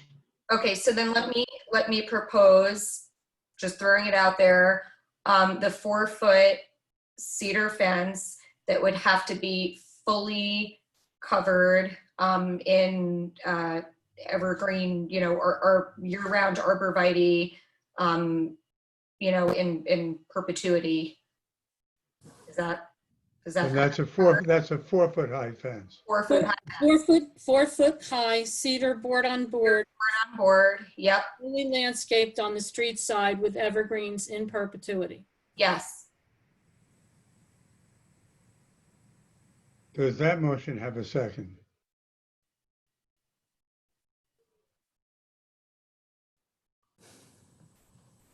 I don't hear one. Is there a motion to All right, deny? that motion's going to die for want of a second. Is there a motion to deny the proposed fence, that a fence such as that proposed by the applicant? That would leave, if that motion were to be made, seconded, and passed, it would leave the applicant in a position where the applicant would have to comply with the ordinance as written. Correct. Excuse me, didn't Craig make a motion for an estate fence with? Well, But that's the ordinance. right, that's the ordinance. So Ordinance. I really can't make a motion to the You ordinance. make a motion to the ordinance. That is the ordinance, yeah. So then I'll make a motion to deny the requested 5-foot vinyl fence as proposed. Is there a second? Second. Who was that? Who sec- Sorry, that was Who Steve. seconded that? I'm sorry. Got it. Steve. Oh, Steve, okay. Mary McNett, Yes on the motion. Craig Pletner, Yes. Jody Sharma, Yes. Joy Siegel, Yes. Steve Toger, Yes. Jessica Glad, Yes. Joseph Steinberg. Yes. All right, let's summarize this for the applicant and the applicant's architect. The first three, I'm looking at attachment E. The first three variances were approved.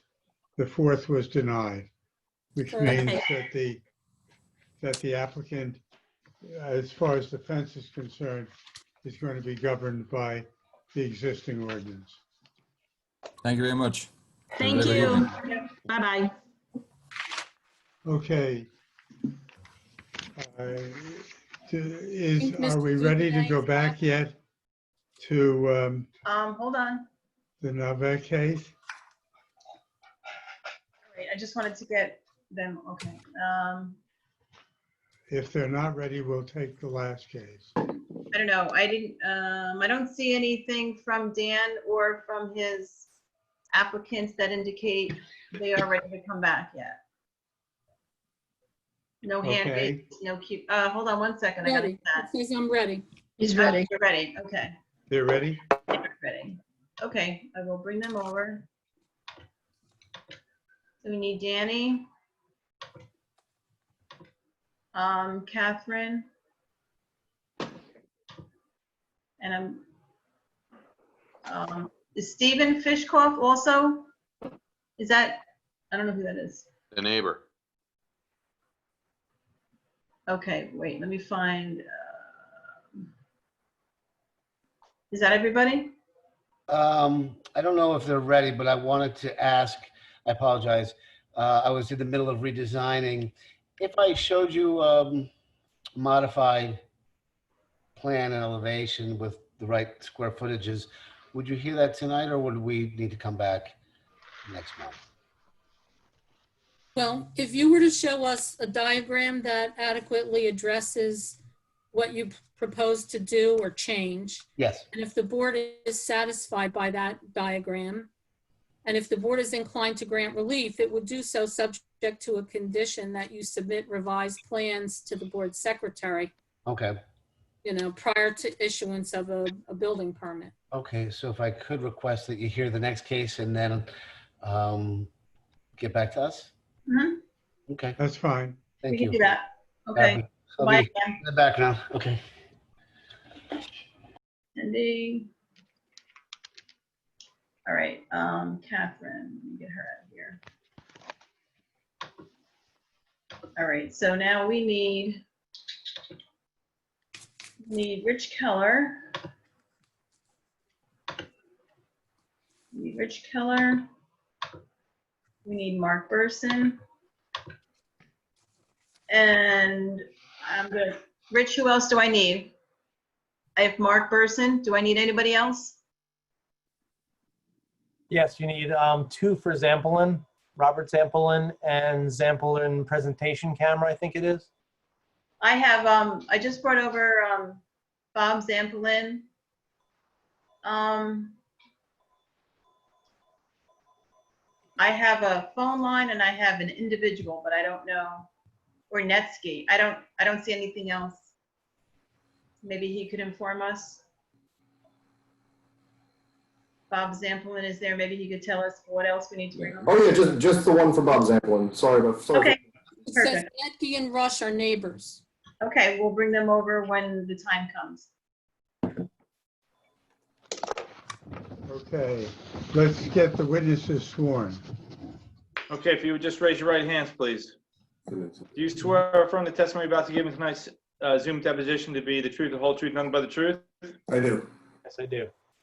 Just state your names for the record, please. Robert Zampolin. Richard Keller, and Mark, you need to unmute. Who wants to testify first? Mark has to unmute Mark, himself. Mr. Burnson, you have to unmute your computer. There you go. He needs to be sworn in as well. Okay. Your name for the record, Mr. Burson. Mark Burson. Mark is M-A-R-C. Yes. Your last name is B-E-R-S-O-N. Yes, it is. Thank you.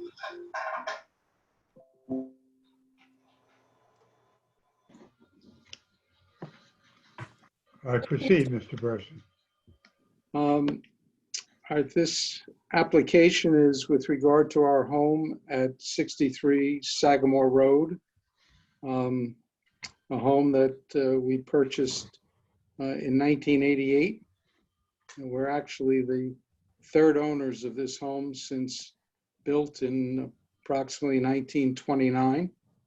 Second owner took over in about 1934 to 35. It's unique as it backs onto the reservation with, as Mr. Keller will tell you later, the elevations are unusually high from street level. We've lived there, raised a daughter here, and we're at a point that we have to think about the future, and we would like to stay in the community.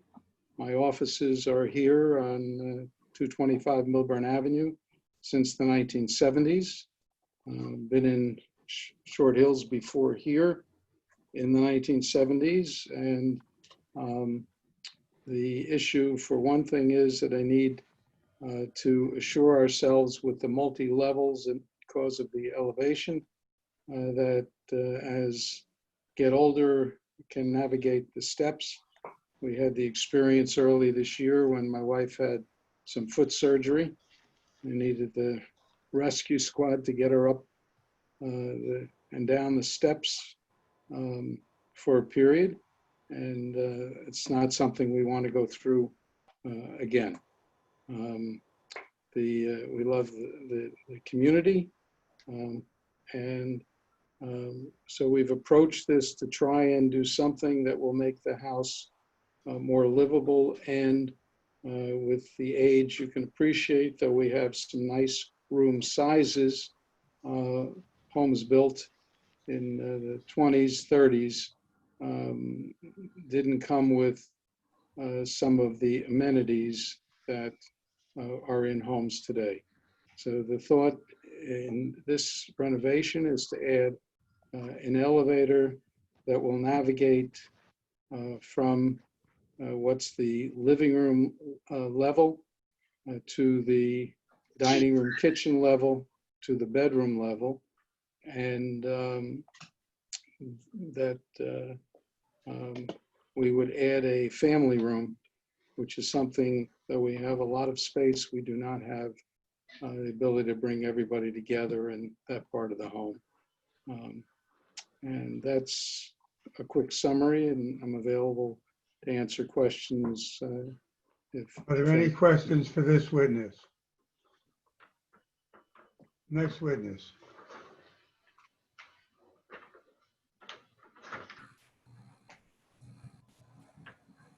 I guess it'll be Bob Zamplin, the architect. I'll be sworn in, I suppose. You already were. Already sworn in. There you go. I already did. Sorry about that, guys. All right. But if you could please give us your I'm used to qualifications. raising my right hand all the time. Qualifications, please. Certainly, I'm a licensed architect in the state of New Jersey, Mr. Chairman. I'm a graduate from New Jersey School of Architecture back in 1981.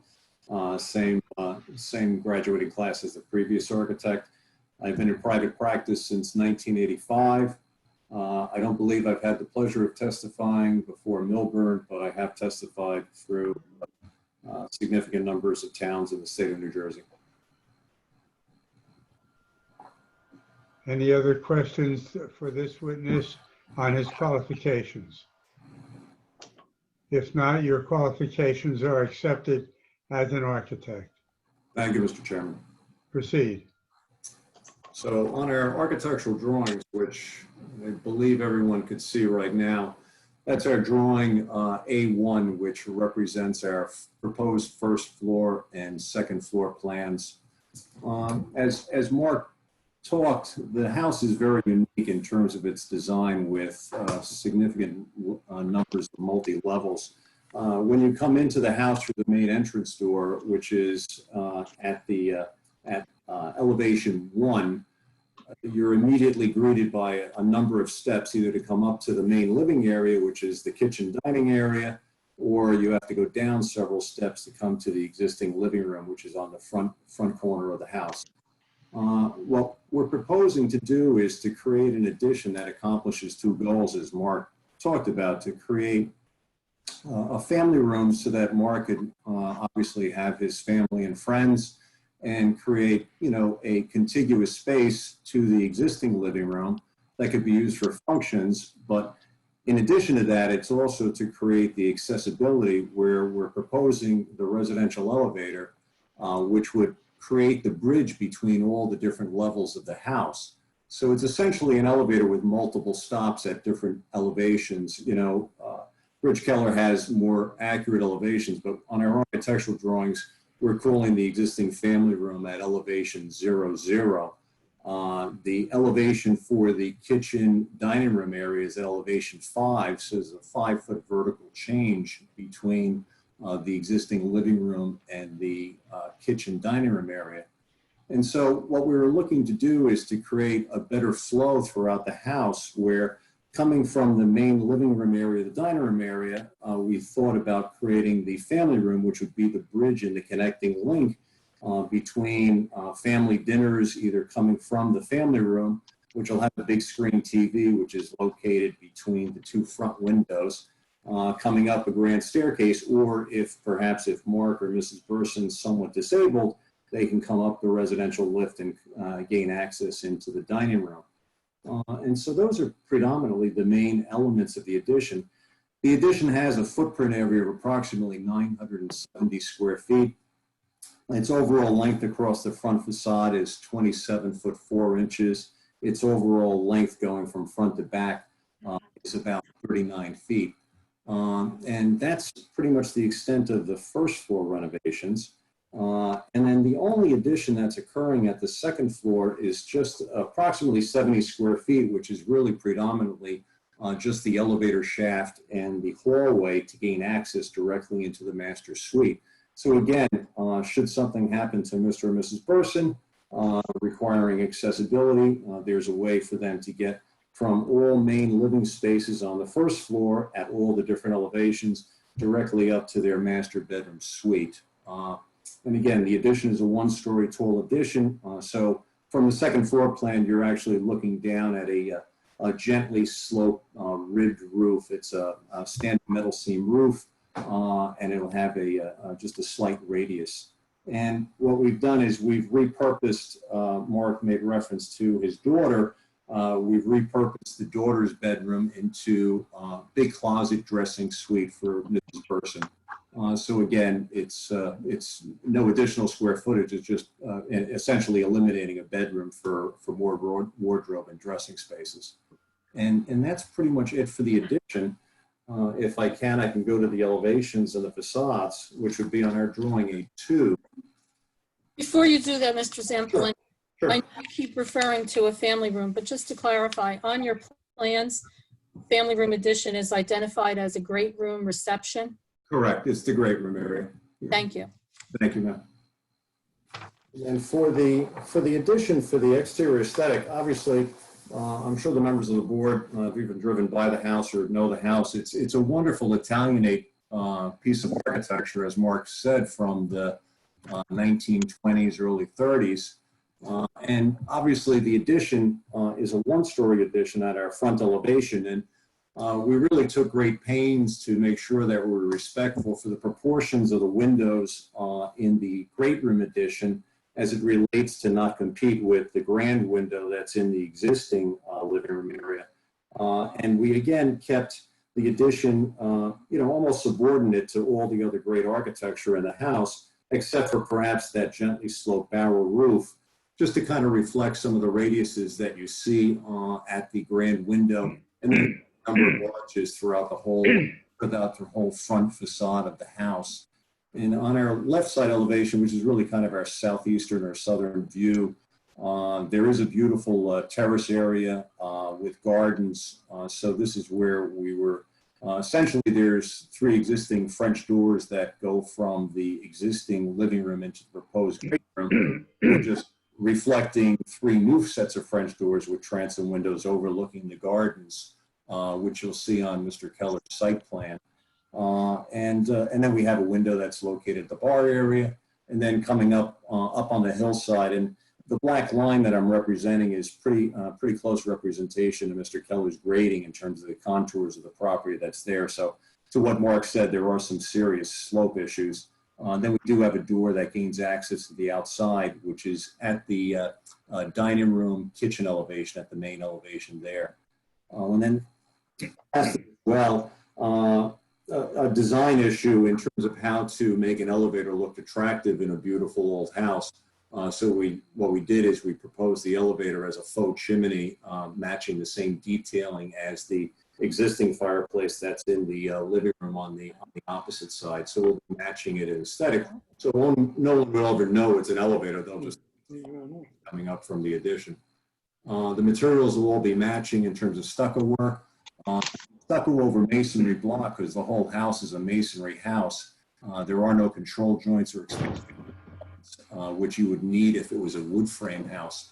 So it's going to be matching the heavy construction of the original house. Lastly, because of the change in slope, there is an unfinished basement, which the sole purpose for the unfinished basement will be for the elevator equipment room, as well as mechanicals for the addition. The addition has no access to the existing basement, so the mechanicals will be standalone just for the addition in the unfinished basement in the addition.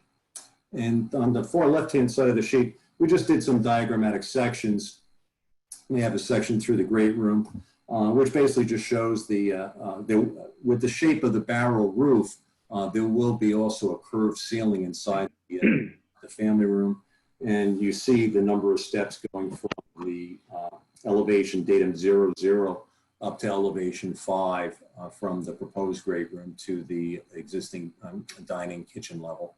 And that's essentially the entire scope of the project, members of the board. Are there any questions of this witness? Next witness.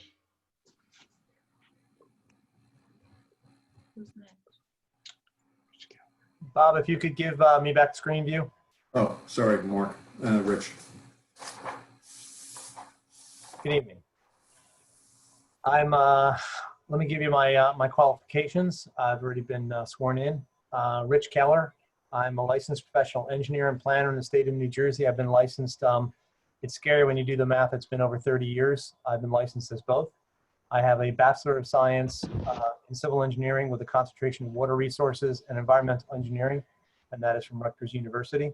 I also hold a Master's of Architecture with a concentration in Urban Planning and Design, and that is from the New Jersey Institute of Technology, where I was also an adjunct professor for approximately 11 years. I have appeared before this board, approximately 110 boards throughout the state of New Jersey. I've also provided planning consultation services to the Borough of Caldwell Planning Board and Board of Adjustment, and I'm currently providing engineering consulting services to the South Orange Village Planning Board, as well as both the Planning Board and Board of Adjustment for Long Hill Township. My licenses are in good effect. Your qualifications are accepted as both an engineer and a planner. Thank you. I'm going to go to share screen here, and I'm going to bring up my the site plan you have before you. The property in question, I'm going to zoom in up on the tax map on the upper left side for a second. The property in question is 39,555 square foot parcel located on the westerly or northwesterly uphill side of Sagamore Road. As Mark indicated, Sagamore Road, as you're probably aware, runs about 700 feet west and about 120 feet uphill from Wyoming Avenue. And then from there, the property in question rises up another 65 feet in grade change from the street up to the back of the property as you rise up into the South Mountain Reservation, which is the backdrop to all of the properties on the uphill side of Sagamore Road. The street is unique in the township. It's unique in the Millburn zip code. It is the only property in Millburn zip code that is zoned R4. It's the only street where all the properties fronting on Sagamore are in the R4 zone. I would point out that our property is actually the widest property on Sagamore Road at 185 feet of lot width. Where 100 feet width is required for the R4 zone. Out of the 38 lots that line the north or northwesterly side, of Sagamore Road, 27 of those 38 are actually less than or equal to 100 feet in lot width, and 34 of them, almost the majority, are less than 120 feet in lot width. There are only 4, including the subject property, that are wider than the minimum, or wider than the 120 feet. The property is also one of the shallowest at 211 feet. While it is deeper than required by the R4 zone, it is uncharacteristically one of the shortest on the block. 33 of the 38 parcels on Sagamore Road are deeper than the subject property. 17 of the 38 are in excess of 310 feet, and I chose that number for a reason I'll get to later. And 10 are deeper than 400 feet, with 5 properties being nearly 460 feet deep. With the 2,100 acre South Mountain Reservation backing these 38 properties, it's impossible to tell which are deep and which are shallow. The perception of lot size is clearly controlled on this road by the lot width. And with the forested parkland behind the property and the oversized lot width, the lot is perceived to be significantly larger than its actual size. I want to just quickly go to, I'll come back to this, but I want to go to the an exhibit I have, which is, I've marked it Exhibit A1, Board of Adjustment Calendar 3750, Mark and Randy Burson. They are 5 annotated site and neighborhood photos. They were all taken by myself this morning at about 8 o'clock. So they accurately do reflect the site as it exists today, and they have not been altered. If I go to the first photograph, for those of you who've been out to the site, it is a unique property. It is in the Italianate style, complete with the lions flanking the driveway that steeply rises up to a parking courtyard to navigate the first 20 of the 65 feet across this property. The property is heavily landscaped, such that any views further from the south looking, the building is completely masked. It isn't until you come up to the driveway and look up, that you can actually see where the proposed addition is going. As indicated by Bob Zampolin, the addition is actually coming off the main part of the house, but it is intended to be subordinate to it. It actually steps back 5 feet, and then the massing steps over 3 feet, and then a portion of it comes back 2 feet. And the barrel vaulting is designed to be under the existing windows in the master bedroom above. So they continue to look above that. And because it's both lower in height and it's recessed beyond the main mass, it is clearly a subordinate layer, subordinate mass to the primary mass, allowing for the ceremonial window into the family room to be dominant. And again, the windows that flank the new addition, while mimicking the proportions, are certainly subordinate. One thing you can see, we'll get back to, is if you look framed by the existing landscape, and only from this position can you see it, is the enclosed pool that I'll talk about in a little bit. If we go to the next photograph, this is coming south along Sagamore Road. You can see that that primary mass is dominant. The other mass will sit 5 feet back and have that curved area, which again will help to subordinate the feel. Now, you can see by the excessive 185-foot lot width, this property has a feel like it'd be the largest on the block. There are actually some lots that are narrower, or that are double in size on this block. And so really the size of the lot and the perception of what this lot can accommodate in terms of building coverage is established by its lot width. And visibility is considerably masked by the multiple terraces with landscaping. The 6-foot wall across the front, the next wall that is off of the driveway, and then the next wall that divides what I call the fountain terrace, are all layerings with landscape that will help to conceal the work that's going on and limit any possible negative impact to the neighborhood or the neighbors. Finally, if we go up onto the terrace, if anyone had the opportunity to, this is what we're calling the fountain courtyard. I would point out, the architect indicated there's a beautiful terrace. The cursor was looking at the roof area of the mass. Clearly that barrel vaulted. There's no exterior terrace on that. They're referring to this terrace here, which will be reworked. The parterres will come out.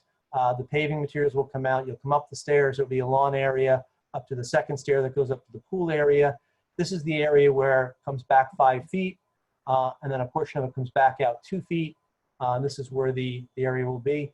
These 3 windows into the current living room will be replaced by 3 arched windows that look onto a Juliet balcony with no direct connection down to the lower part, but they'll look over the modified fountain terrace. The fountain will be restored and will stay in place. And finally, the last photo is looking northwest, or we're really calling west, from the fountain courtyard. And you can see this is the enclosed pool that's at the back of the property, and I'll talk about that and the effect on the site plan. My dad was a friend of the person who built that when they owned the property. They used to boast that they used more steel and concrete on this building than they did to build bunkers in World War II, and that the glass at the time was all quartz glass, so you could actually get a tan in there. It was approved. It was built back in the 50s, but it's a substantially built structure in that it retains the South Mountain Reservation behind, and that enclosed solarium does pick up a number of existing non-conforming conditions on the property. So again, if we're looking at, really the only place you'll get to see this is when you're standing in the driveway, and even that, the existing trees, landscape will significantly limit the visibility into the site. If one thing that I did point out was that enclosed pool area, which is virtually unseen from the street. That actually, as indicated, besides the stone wall, there's a massive thick wall here that is poured to hold up the rest of that grade there. The columns sit inside. There's also a massive wall on the left side. The existing pool area is enclosed. It's about 5 inches off the property line to the west. There's no changes being made to that, but that does drive a number of existing non-conforming conditions on the site. We go back to the area in question. Here's the driveway coming up, stairs across the lawn up to another stairs. These will need to be restored. If anyone walked up there, you saw there's been some separation of the wall fascia. That'll be all repaired. The existing paved area will come down. We wanted to try to limit or actually reduce the amount of existing coverage on the site, not only to offset the proposed addition, but also to try to get us closer to conformance with the coverage. You'll see here, this is the area where the addition steps back 5 feet. Steps back 5 feet, over 3 feet, and a portion comes back up 2 feet. And this is the part where the Juliet balcony will look over the fountain area. Here's the area where the 2-story rises up. And I will make an amendment in a second when I get to the zoning table, because what we missed is that there's a door here, so we'll need to provide stairs and a landing here. So I do need to modify the drawing to accommodate another 35 square feet of proposed coverage, which I'll get to when I get to the numbers in a second. So this enclosed pool area does drive the existing lot coverage, that 2,750 square foot addition that was done in the 50s does drive the existing coverage up, building coverage up to nearly 18.5%, where 14% is permitted. So recognizing that it's almost impossible to remove that wall and that pool area, and it's an attractive feature within the home, the solarium, that really is well masked and has no negative impact to the neighbors, and it's been there since the 50s. This drives a lot of that. However, the additions that we're putting onto the property actually are fully conforming as to the setbacks, but they do further raise up the existing non-conforming condition to a higher level. The proposal, as indicated, allows with the 1929 home increased functionality by connecting and enlarging the undersized rooms and allowing for a connection between the multiple levels. If you follow that, when you come in the front door, you come up a couple steps, you come up a foot, and then you have to come up another 4 feet. You can go down 2 steps, a foot down into the living room, or you have to go up another 4 feet into the kitchen, and then back down a total of 5 feet into the existing family room. And the rooms are not terribly large, especially given the fact that they've got the grade changes in them. So the existing layout of the home, both vertically and horizontally, there's no way to provide barrier-free access to the home without adding an elevator outside the existing structure. Similarly, because of the different floor levels, there's no other feasible way to create a more functional and appropriately sized family room without expanding the footprint associated lot coverage. There are a number of existing non-conforming conditions on the property. The grand room, and then into the living room, same level. They, which are shown in our zoning table. And let me slide that over a little bit. We have existing non-conforming conditions as to both the side yard setback, and that's the 0.43 of the 5 inches that's created by the existing pool structure. A side yard combined, which is also driven by the location of the enclosed pool. A rear yard unoccupied deviation existing, which is not affected by the application, and the rear setback, which is not affected by the application. Those two zoning deviations being created by the fact that to get up the topography, get up to a flat area to park, get into the garage, the house was set significantly back, more than 60 feet back from the street, and the house then starts to terrace into the rear yard, an undersized rear yard exacerbated by the location of the solarium, so that we have an existing non-conforming condition as to rear yard setback and rear yard unoccupied. Again, they're listed as existing non-conforming conditions, and they're not affected by the application you have before you. What we do need are 2 variances, one for building coverage, which is already in excess of the permitted code, and one for lot coverage, which is decreasing from the current condition, but will still exceed the ordinance allowance. I indicated before we have to make, unfortunately, a correction on the fly, and there were 2. One was a typo, and one is an addition. Building coverage remains 18.49% is existing. The proposed, since we're adding a 970 square feet, goes up to 20.94. This, by the way, would be Exhibit A2. It's the revised zoning calculation form E, and its original date was April 8, 2020. That's in your package. The revision date is 7/20/2020, which is today. So with regard to the building coverage, the existing is at 18.49. We're adding 970 square feet. That brings us up to 20.94%, where 14% is permitted. That is in excess of 2,745. The typo was, I don't know where the 3.37 came from, but that's actually the difference between 14 and 20.94 is clearly 6.94%. So that's a correction. The 2745 remains correct.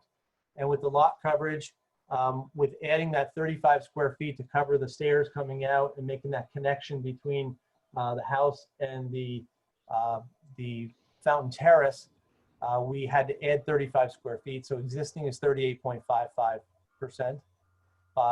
We actually removed, originally we were removing 302. Now we're adding back 35, which means we're only removing now 267 square feet of impervious area, which yields a proposed lot coverage of 37.88%, where 35% is permitted. So our extent of the variance is 2.88%, or 1,138 square feet. Again, this is an existing non-conforming condition that we are improving as a part of this application. And I apologize for the typo and the lack of coordination. Coordination's been tough between all us professionals for the last few months, but with those deviations, we do want to amend the application on the fly for those to correct the typo and also indicate that additional 35 square feet of area that will come out of the existing house and down to and create a connection up into the it'll actually come here and come down the stairs into the fountain area. So these are both C variances. The C variance, the conditions or the criteria for C variance, we think this falls under both C1 and C2, and I'll stop sharing momentarily. If I need to go back, I will. Under 4055 D70 C1, the municipal board can grant a variance when, by reason of extraordinary or exceptional situation affecting a specific piece of property or the structures lawfully existing thereon, the strict application would result in a hardship or on the developer of a property. This is basically, there are certain hardships that are created by trying to work with the existing home. Given the configuration of the multi-level interior and the lawfully existing dwelling, there is no way to provide barrier-free access between the family room, living room, kitchen areas without adding an elevator outside the existing building envelope, thus expanding the footprint. Much of the building coverage is actually caused by that 2,750 square foot pool enclosure solarium. Given the structural integration between the pool enclosure wall and the massive rear and side retaining walls, it is nearly impossible and certainly cost prohibitive to remove the pool enclosure. So we think that there are certain hardships that are created by the existing structure in trying to provide these benefits to the home and to the owners of the home. We also think that this can be approved under C2, with the purposes of the Land Use Act are advanced with the benefits resulting therefrom, and the benefits resulting from the deviation would outweigh any detriment, any potential detriment. We think it advances two purposes of the Land Use Act. First is general welfare. This provides for the owner to create a more functional dwelling with amenities that are typical to current lifestyles and homes of this size and character. The family room is enhanced significantly, but still actually remains, I think, appropriately, if not modestly sized for a home of this stature. Under 2G of the purposes of the Land Use Act, this provides for a variety of housing types to meet the needs for the community and all New Jersey citizens. Basically, what the owner is looking to do is to provide barrier-free access within the home, so a long-time homeowner can continue to age into the home. We see this continually with people aging longer, wanting to stay in their homes. It becomes important for them to get barrier-free access. They clearly can't get a master bedroom on the first floor, but they're willing to go to the expense of adding an elevator. With significant family that comes to visit, they want to be able to have a family room that's appropriate to the size of the property. And this really provides the functionality within that home while keeping the historic character of the structure intact. We think that the negative criteria, which the negative criteria existing in two prongs, first of all, that there's no substantial detriment to the public good, and that there's no substantial impairment to the intent and purpose of the zone plan are met. We think that there is no detriment to the public good, given the fact that given the large lot width and the existing of the contiguous South Mountain Reservation, the proposed home will continue to feel appropriate, if not undersized, for the site. The lot has a lot depth that is smaller than most on Sagamore Road. If the lot were only 18 feet deeper, which you couldn't see from the street, we would not need a variance for lot coverage. And if the lot were 108 feet deeper, which is, again, you really couldn't see given the location of the home, and it were 310 feet deep, we would not need a variance for building coverage. And recall that 17 out of 38 lots on Sagamore Road are deeper than 310 feet. And so this certainly, by being wider, the amount of coverage feels appropriate. Driving down Sagamore Road, it is impossible to determine the relative depths of these properties since they all bleed into the South Mountain Reservation. Most of the addition is 1 story. It's set 60 feet back from the street or more, and 5.15 feet below the primary first floor living level. This configuration, we believe, when combined with the topography, ensures that the project will have no adverse impact on the streetscape or negative impact of the zone plan, resulting from the requested variance relief. It cannot be seen or only nominally seen from the street or neighbors, and it's hidden by the existing landscape to remain. We think there's no detriment to the master plan, certainly not anything significant. The goal number 1 of the on page 43 of the master plan re-examination encourages appropriate land uses that promote the character of the township as a small suburb of the highest quality. I think this is a beautiful home, and it represents just that. Section 1.01 is to protect the character of the established residential neighborhoods and encourage land use and development at an appropriate scale and density. We think that this lot, by being the widest lot on the site, can certainly accommodate the proposed addition, and it feels appropriate to the scale and density of the neighborhood and the unique neighborhood that is Upper Wyoming and Upper Sagamore Road. We think that it is a well-measured application. I will point out we actually did put this application on the diet. We did bring the FAR down to be compliant. We thought it was important to do that. And even though the massing has been carefully controlled so as to integrate that mass into it, we actually did put this on a little bit of a diet, so we did not need the FAR or the D variance. We think it's a great application. We think it's a worthy addition to this historic grand home on this property. We think it's appropriate architecturally. We think it preserves the integrity of the house and the viability of the home. I would hate to see it pass into less delicate hands that might think about destroying the home or carving it up in a less delicate or less expensive manner. We think it's a good application. And we hope you notice to all the neighbors. You did? Did they say anything? Are there any questions of any of these witnesses? Is there anyone in the audience who has a question of any of the witnesses? I think there's a couple people as attendees, Netsky and Rush, or neighbors that are being asked. Wait, Alan had their hand raised. I don't know who this is, but I'll put them over. And also, I think that was the only one. Netsky. You need to unmute. There you go. Yes, sir. You would give us your full name, please. Hello, this is Alan Rush. Raise your hand and be sworn. Do you swear from the testimony about to give in tonight's Zoom meeting be the truth, the whole truth, nothing but the truth? Yes, I do. Just state your name and your address for the record. Alan Rush, and next to me is my wife, Joan Netsky. Our address is 73 Sagamore Road, Millburn.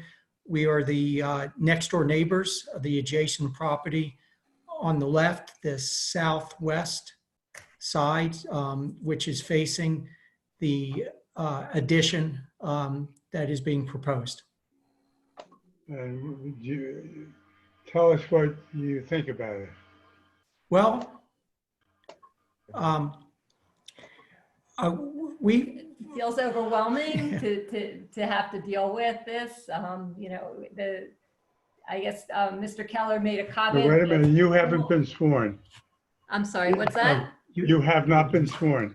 Okay. Raise your hand and tell us your name, please. Joan Netsky. You want to swear the witness, please? Yeah, just raise your right hand. Do you my swear right affirm the hand. testimony you're about to give to be the truth, whole truth, nothing but the truth? Yes. Thank you. So, All right, continue, or start again. okay, this The addition. This addition says just proposed. feels very overwhelming to have to be next door neighbors of the Bursons and having to deal with this. You know, the comment that Mr. Keller made is actually not true, saying that the pool is not, you know, what he said, that the pool has no negative impact on the neighbors. It actually does have a negative impact on us. We would much prefer if there was the variance and the pool wasn't right in our the side of our yard. So Well, so again, we can't change any of that, but we are concerned about this addition. We are going to have to listen to all the construction going on. We're dealing with COVID. Maybe we're working at home for the next year or so based on what's going on. So a big construction project right next to our house is actually a great concern to us. We want to make sure that we aren't negatively impacted by it. Doing a big construction project has major ramification on us. So that's. I know a lot of this is, historical aspects, non-conformance, that's been there, predating us, but we have the area, that has been discussed, with the patio around the fountain and has a retaining wall, and the retaining wall going up towards the pool building, and the pool building itself becomes the property line. All that has no setback. It's absolutely zero setback. It is the property line, and that all got approved and built many years ago. But there's some degrading of that of the retaining wall. It does need some work, but any of that work means construction folks coming onto our property. And I wonder about, all the modifications to that patio area around the fountain is, it's just a matter of, feet to, from our living space inside yard to that patio. And I did look at the architectural plans and the site plan. I didn't see mention of landscaping to kind of shield some of that. How that would be done. So that's another concern. So,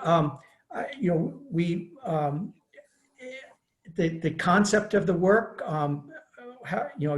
we were asked how we feel about it. Concept looks like it's very well thought out, and we understand the motivation and, the description of the work. And it's just as my wife had mentioned, a little overwhelming with, it being so close to where, we are, 24/7 now that we work at home with this current circumstances. It's not there. But board members, do you have any questions of either of these two witnesses? I'll be sensitive to them. Okay. Is there any rebuttal test? Did Rich have a question? Rich, did you have your hand raised? Yeah, I just wanted to point out, what I hoped I had said is there's no change to the enclosed pool area, so we're not having any there's no negative impact associated with that. Clearly, it's close to the line, and that made, it's very close. And I didn't mean to imply that, it wouldn't be nicer if that was further away, but that's an existing non-conforming condition that was there long before Mr. Burson bought the property, you bought the property, and it's really not part of the application. The proposed house, though, is actually 49.96 feet away, the addition. So if I come back just really quickly, and share screen, the distance from the proposed addition over this prop is 49.96 feet, where our ordinance for 1 story allows 15 feet, 22 for the 2 stories. So we're, even though this is 1 story, it feels like it might be a story and a half. We're more than double the 2-story required setback. And it's unfortunate that, you know, there is some maintenance that will go on, but that's the same maintenance that would go on regardless if we did a building addition. There are some walls that need to be repaired. They'll obviously need to work with you if those walls need to be repaired on your side, but that's really irrelevant to the application. The fountain, we're looking at taking away some of the pavement. I think the photograph showed looking at saving. There's no reason for us to change any of the landscape material that exists. There's a little bit of statuary. There's a dense landscape buffer, which I don't have any pictures of, that exists between, which isn't to say in the winter, there's not some visibility between the sites, but what we're doing is we're actually taking patio out of the area between the home. And while we are adding on, we're still a good distance away from you. And unfortunately, you know, noise does come with any construction, whether it's conforming or non-conforming. But, you know, obviously the applicant will be subjected to all applicable noise ordinances, et cetera, construction times of construction. Unfortunately, that's not something we control or the board controls, but they certainly, Mr. Burson would be in control to make sure that they didn't start too early and they worked within the time limits of weekdays and whatever noise restrictions are met. So I think that unfortunately, the addition is, there'll be some noise associated with it, as with any construction that's gone on in multiple houses, but it's really pretty far away from your home. I understand, and I appreciate you taking us through that. Yes, any, you know, curious, what do you think, what's an estimate of the duration of the construction project? All right, I'm gonna interrupt here. Okay, because we're getting way off base here. This board has only 2 matters before it. One, a request for a building coverage variance, where 14% is permitted. They're already over by roughly 4.5%, and they're seeking an additional 2.5%. That's the first matter before the board. The second is a lot coverage variance, where 35% of the lot coverage is permitted. They're already at 38.55%, over by roughly 3.5%. And they seek to reduce that overage by a little bit, not a hell of a lot. That's all that's before this board. I understand. We have nothing to do with construction, with noise, with any of that. Understood. So board members, hired 10 years ago. do you have any other questions of this last witness, Mr. Keller? If there is, is there anyone in the audience who has any questions only, of any of the witnesses for the applicant? Just questions.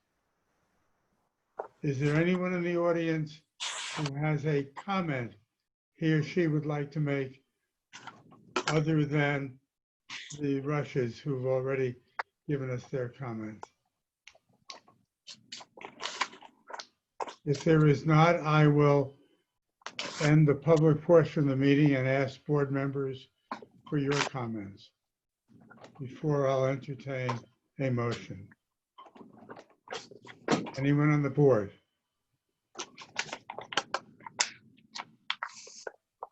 I'll start. If this property were anywhere else, I would really be concerned about both of those variances. But since it is where it is and backs up into the South Mountain Reservation, and it would be very difficult to see any of the construction that is proposed, I think I can support the application. Thank you, Mary. Anybody else? She's not there. Believes in residence. Does anyone does anyone on the board have a motion he or she would like to propose with respect to these two variances that are requested? Motion to approve.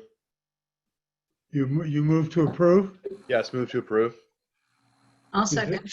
I'll second. Mary McNett seconds. Mary McNett, Yes. Craig Plattner, Yes. Jyoti Sharma, Yes. Joyce Siegel, Yes. Steve Toger, Yes.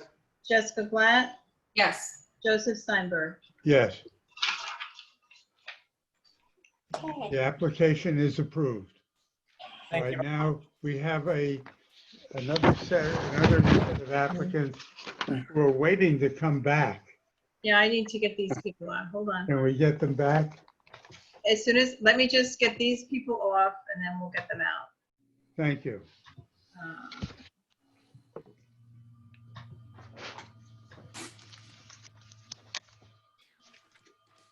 Um,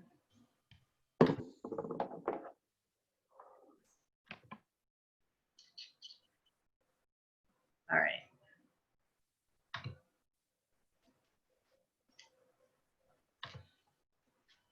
Dan Duvernay, we'll bring him over. And Catherine Fishkoff, is that who I'm bringing over? Yes. Okay.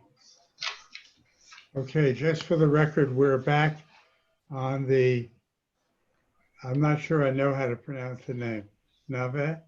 Neve. Nave, okay.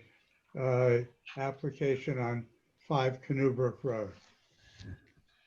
Okay. Did you have an opportunity to talk to your client? Yes, we did. Thank you. And if I may, I'd like to share a screen and show you some of the changes we made based on the comments, which will reduce FAR, which will reduce side to height and soften the right side elevation towards the neighbor. So it won't be a 2-story wall, but it'll be a 1-story, 2-foot setback on the front and side. So if I may, I'll quickly share the screen. Sure. I have all the numbers recalculated. So Go ahead. Let me do that.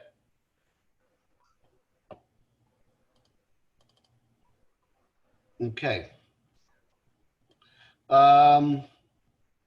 If you're seeing what I'm seeing, so this is the second floor.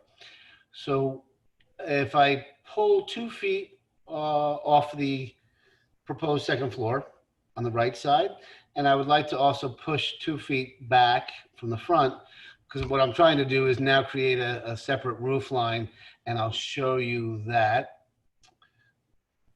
So this would be the new front elevation. So we have a 2-foot offset on the side, and then a 2-foot offset from the front. So we'll get a break in the roof line. The ridge of this piece will be a little bit lower. And again, I'll reduce or increase my side yard setback, which will reduce the variance needed for side to height and reduce the overall FAR by 84 square feet. Really quickly, this is the side view. So we'll pull this back 2 feet from the front. So there'll be this nice roof line, and the numbers translate to here. So now our new FAR will be 29.5% proposed. 29.5? Yep. The square footage would be 4,313.35 square feet.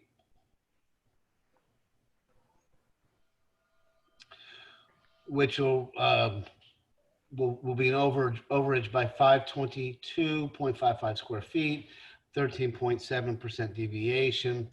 And then the other reduction will be the side to height. So we'll increase it. So it'll be 15.6 feet. And the violation will be 6.4 feet violation. All right, give us the FAR numbers again slowly. Proposed 4,313.35 square feet. 29.5%.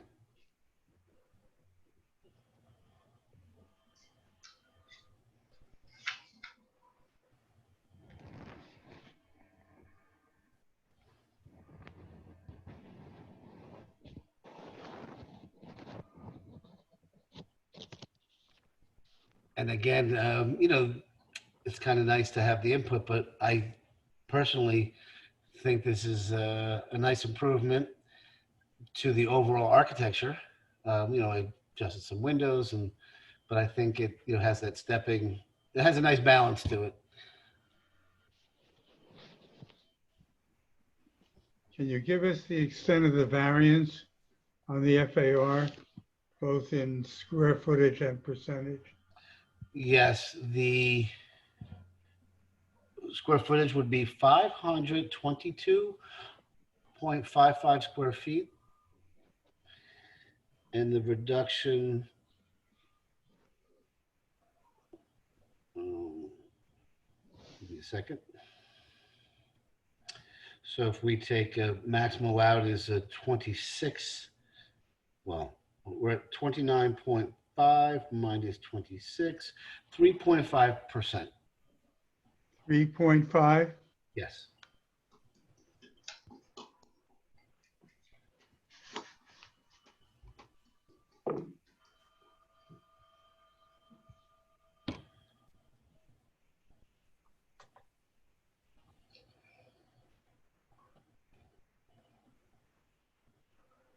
All right, I don't know how to fix this. Eileen, I seem to have done something to my laptop where I have Dan's face. You need to Basically, go, okay, you need to be in, well, he's sharing his screen. You probably are in speaker view. You need to go back to grid video, go back to what? Well, Dan, if you're done, are you done sharing your screen? You want me to stop? You guys see the Yeah. Could you Okay, take I'm your gonna video and then stop we'll go. sharing. Oh, that did it. Okay. Yeah, that's what happens. That's what it was. Yeah. Okay. All right. Mary, you didn't get the FAR variance out of this case. You got it reduced. That's fine. And I think that is a great improvement. And I thank my colleagues for suggesting that, because I think that the step back makes a big difference in this. I would agree with that. So, but I want to say one thing. During the testimony, my internet connection dropped and I had to reconnect. So I will not vote on the application because I didn't. Right. Joy, I'm particularly interested in your comments as an architect. I think it's a wonderful improvement. I think, and I'm very impressed at how quickly, I'm very impressed how quickly it was done. Looks really good. Yeah, I I think agree. it will make, it will. Is there a motion on this case now with the new numbers? I'll make a motion to approve as per the revised sketch. Is there a second? Subject to a condition that revised plans be submitted prior to the issuance of a building permit, correct? Yes. Right. Okay. Second. Is there a second? That was who? Craig? No, it was Wolfgang. It was Wolfgang, okay. Wolfgang second. Oh, Wolfgang, okay. Craig Pletner? Yes. Jody Sharma? Yes. Joy Siegel? Yes. Steve Toger? Yes. Wolfgang Tutoris? Yes. Jessica Blatt? Yes. Joseph Steinberg? Yes. Okay, I think, have we not come to the end of this? What time is it? 9:46. That's not too bad. We've done 11. We've done 11 o'clock a lot on this board. Yes, Mr. Steve, you Chairman? want to say something, or are you just waving? No, I wanted to tell the board something, because I already had this conversation with you and with Eileen, but the rest of the board is not aware of it. There was a recent statutory amendment. There was a bill passed trying to provide land use boards with some relief during COVID-19. Unfortunately, the governor's office did a conditional veto of the original legislation. And I think because of a mistake in the wording, when the governor sent it back to the legislature, it actually was a little bit harmful to time for decision on variance applications and certain other planning board applications. But as a result of numerous discussions among attorneys, everyone sort of figured nobody in the governor's office picked it up. None of the legislators picked it up, or if they did, they realized it would have to go back to the governor's office again, and it would delay things even more. So they just passed it the way the governor had changed it. So as a result of all that, all variance applications have to be decided within 60 days after completeness instead of 120 days. And we are taking the precaution of requesting consents to an extension of time from any applicants where it is appropriate, because obviously to decide a case in 60 days is not as helpful. We think they intended it to be 60 days on top of the 120, but because of the language, they didn't have Ms. McNett reviewing the grammar, and so of course the legislature made a big, huge mistake. So I just want you all to be aware of that. Cases have to be decided in 60 days unless we get an extension of time. Thank you. And Eileen, I want to say on behalf of the board, we really appreciate the fact that you made yourself available tonight. Yeah. Thank you. Sure. Thank you. Is there a motion to adjourn? So moved. Is there a second? Second. All in favor? Aye. Aye. See you next month. Aye. Good night. Good night.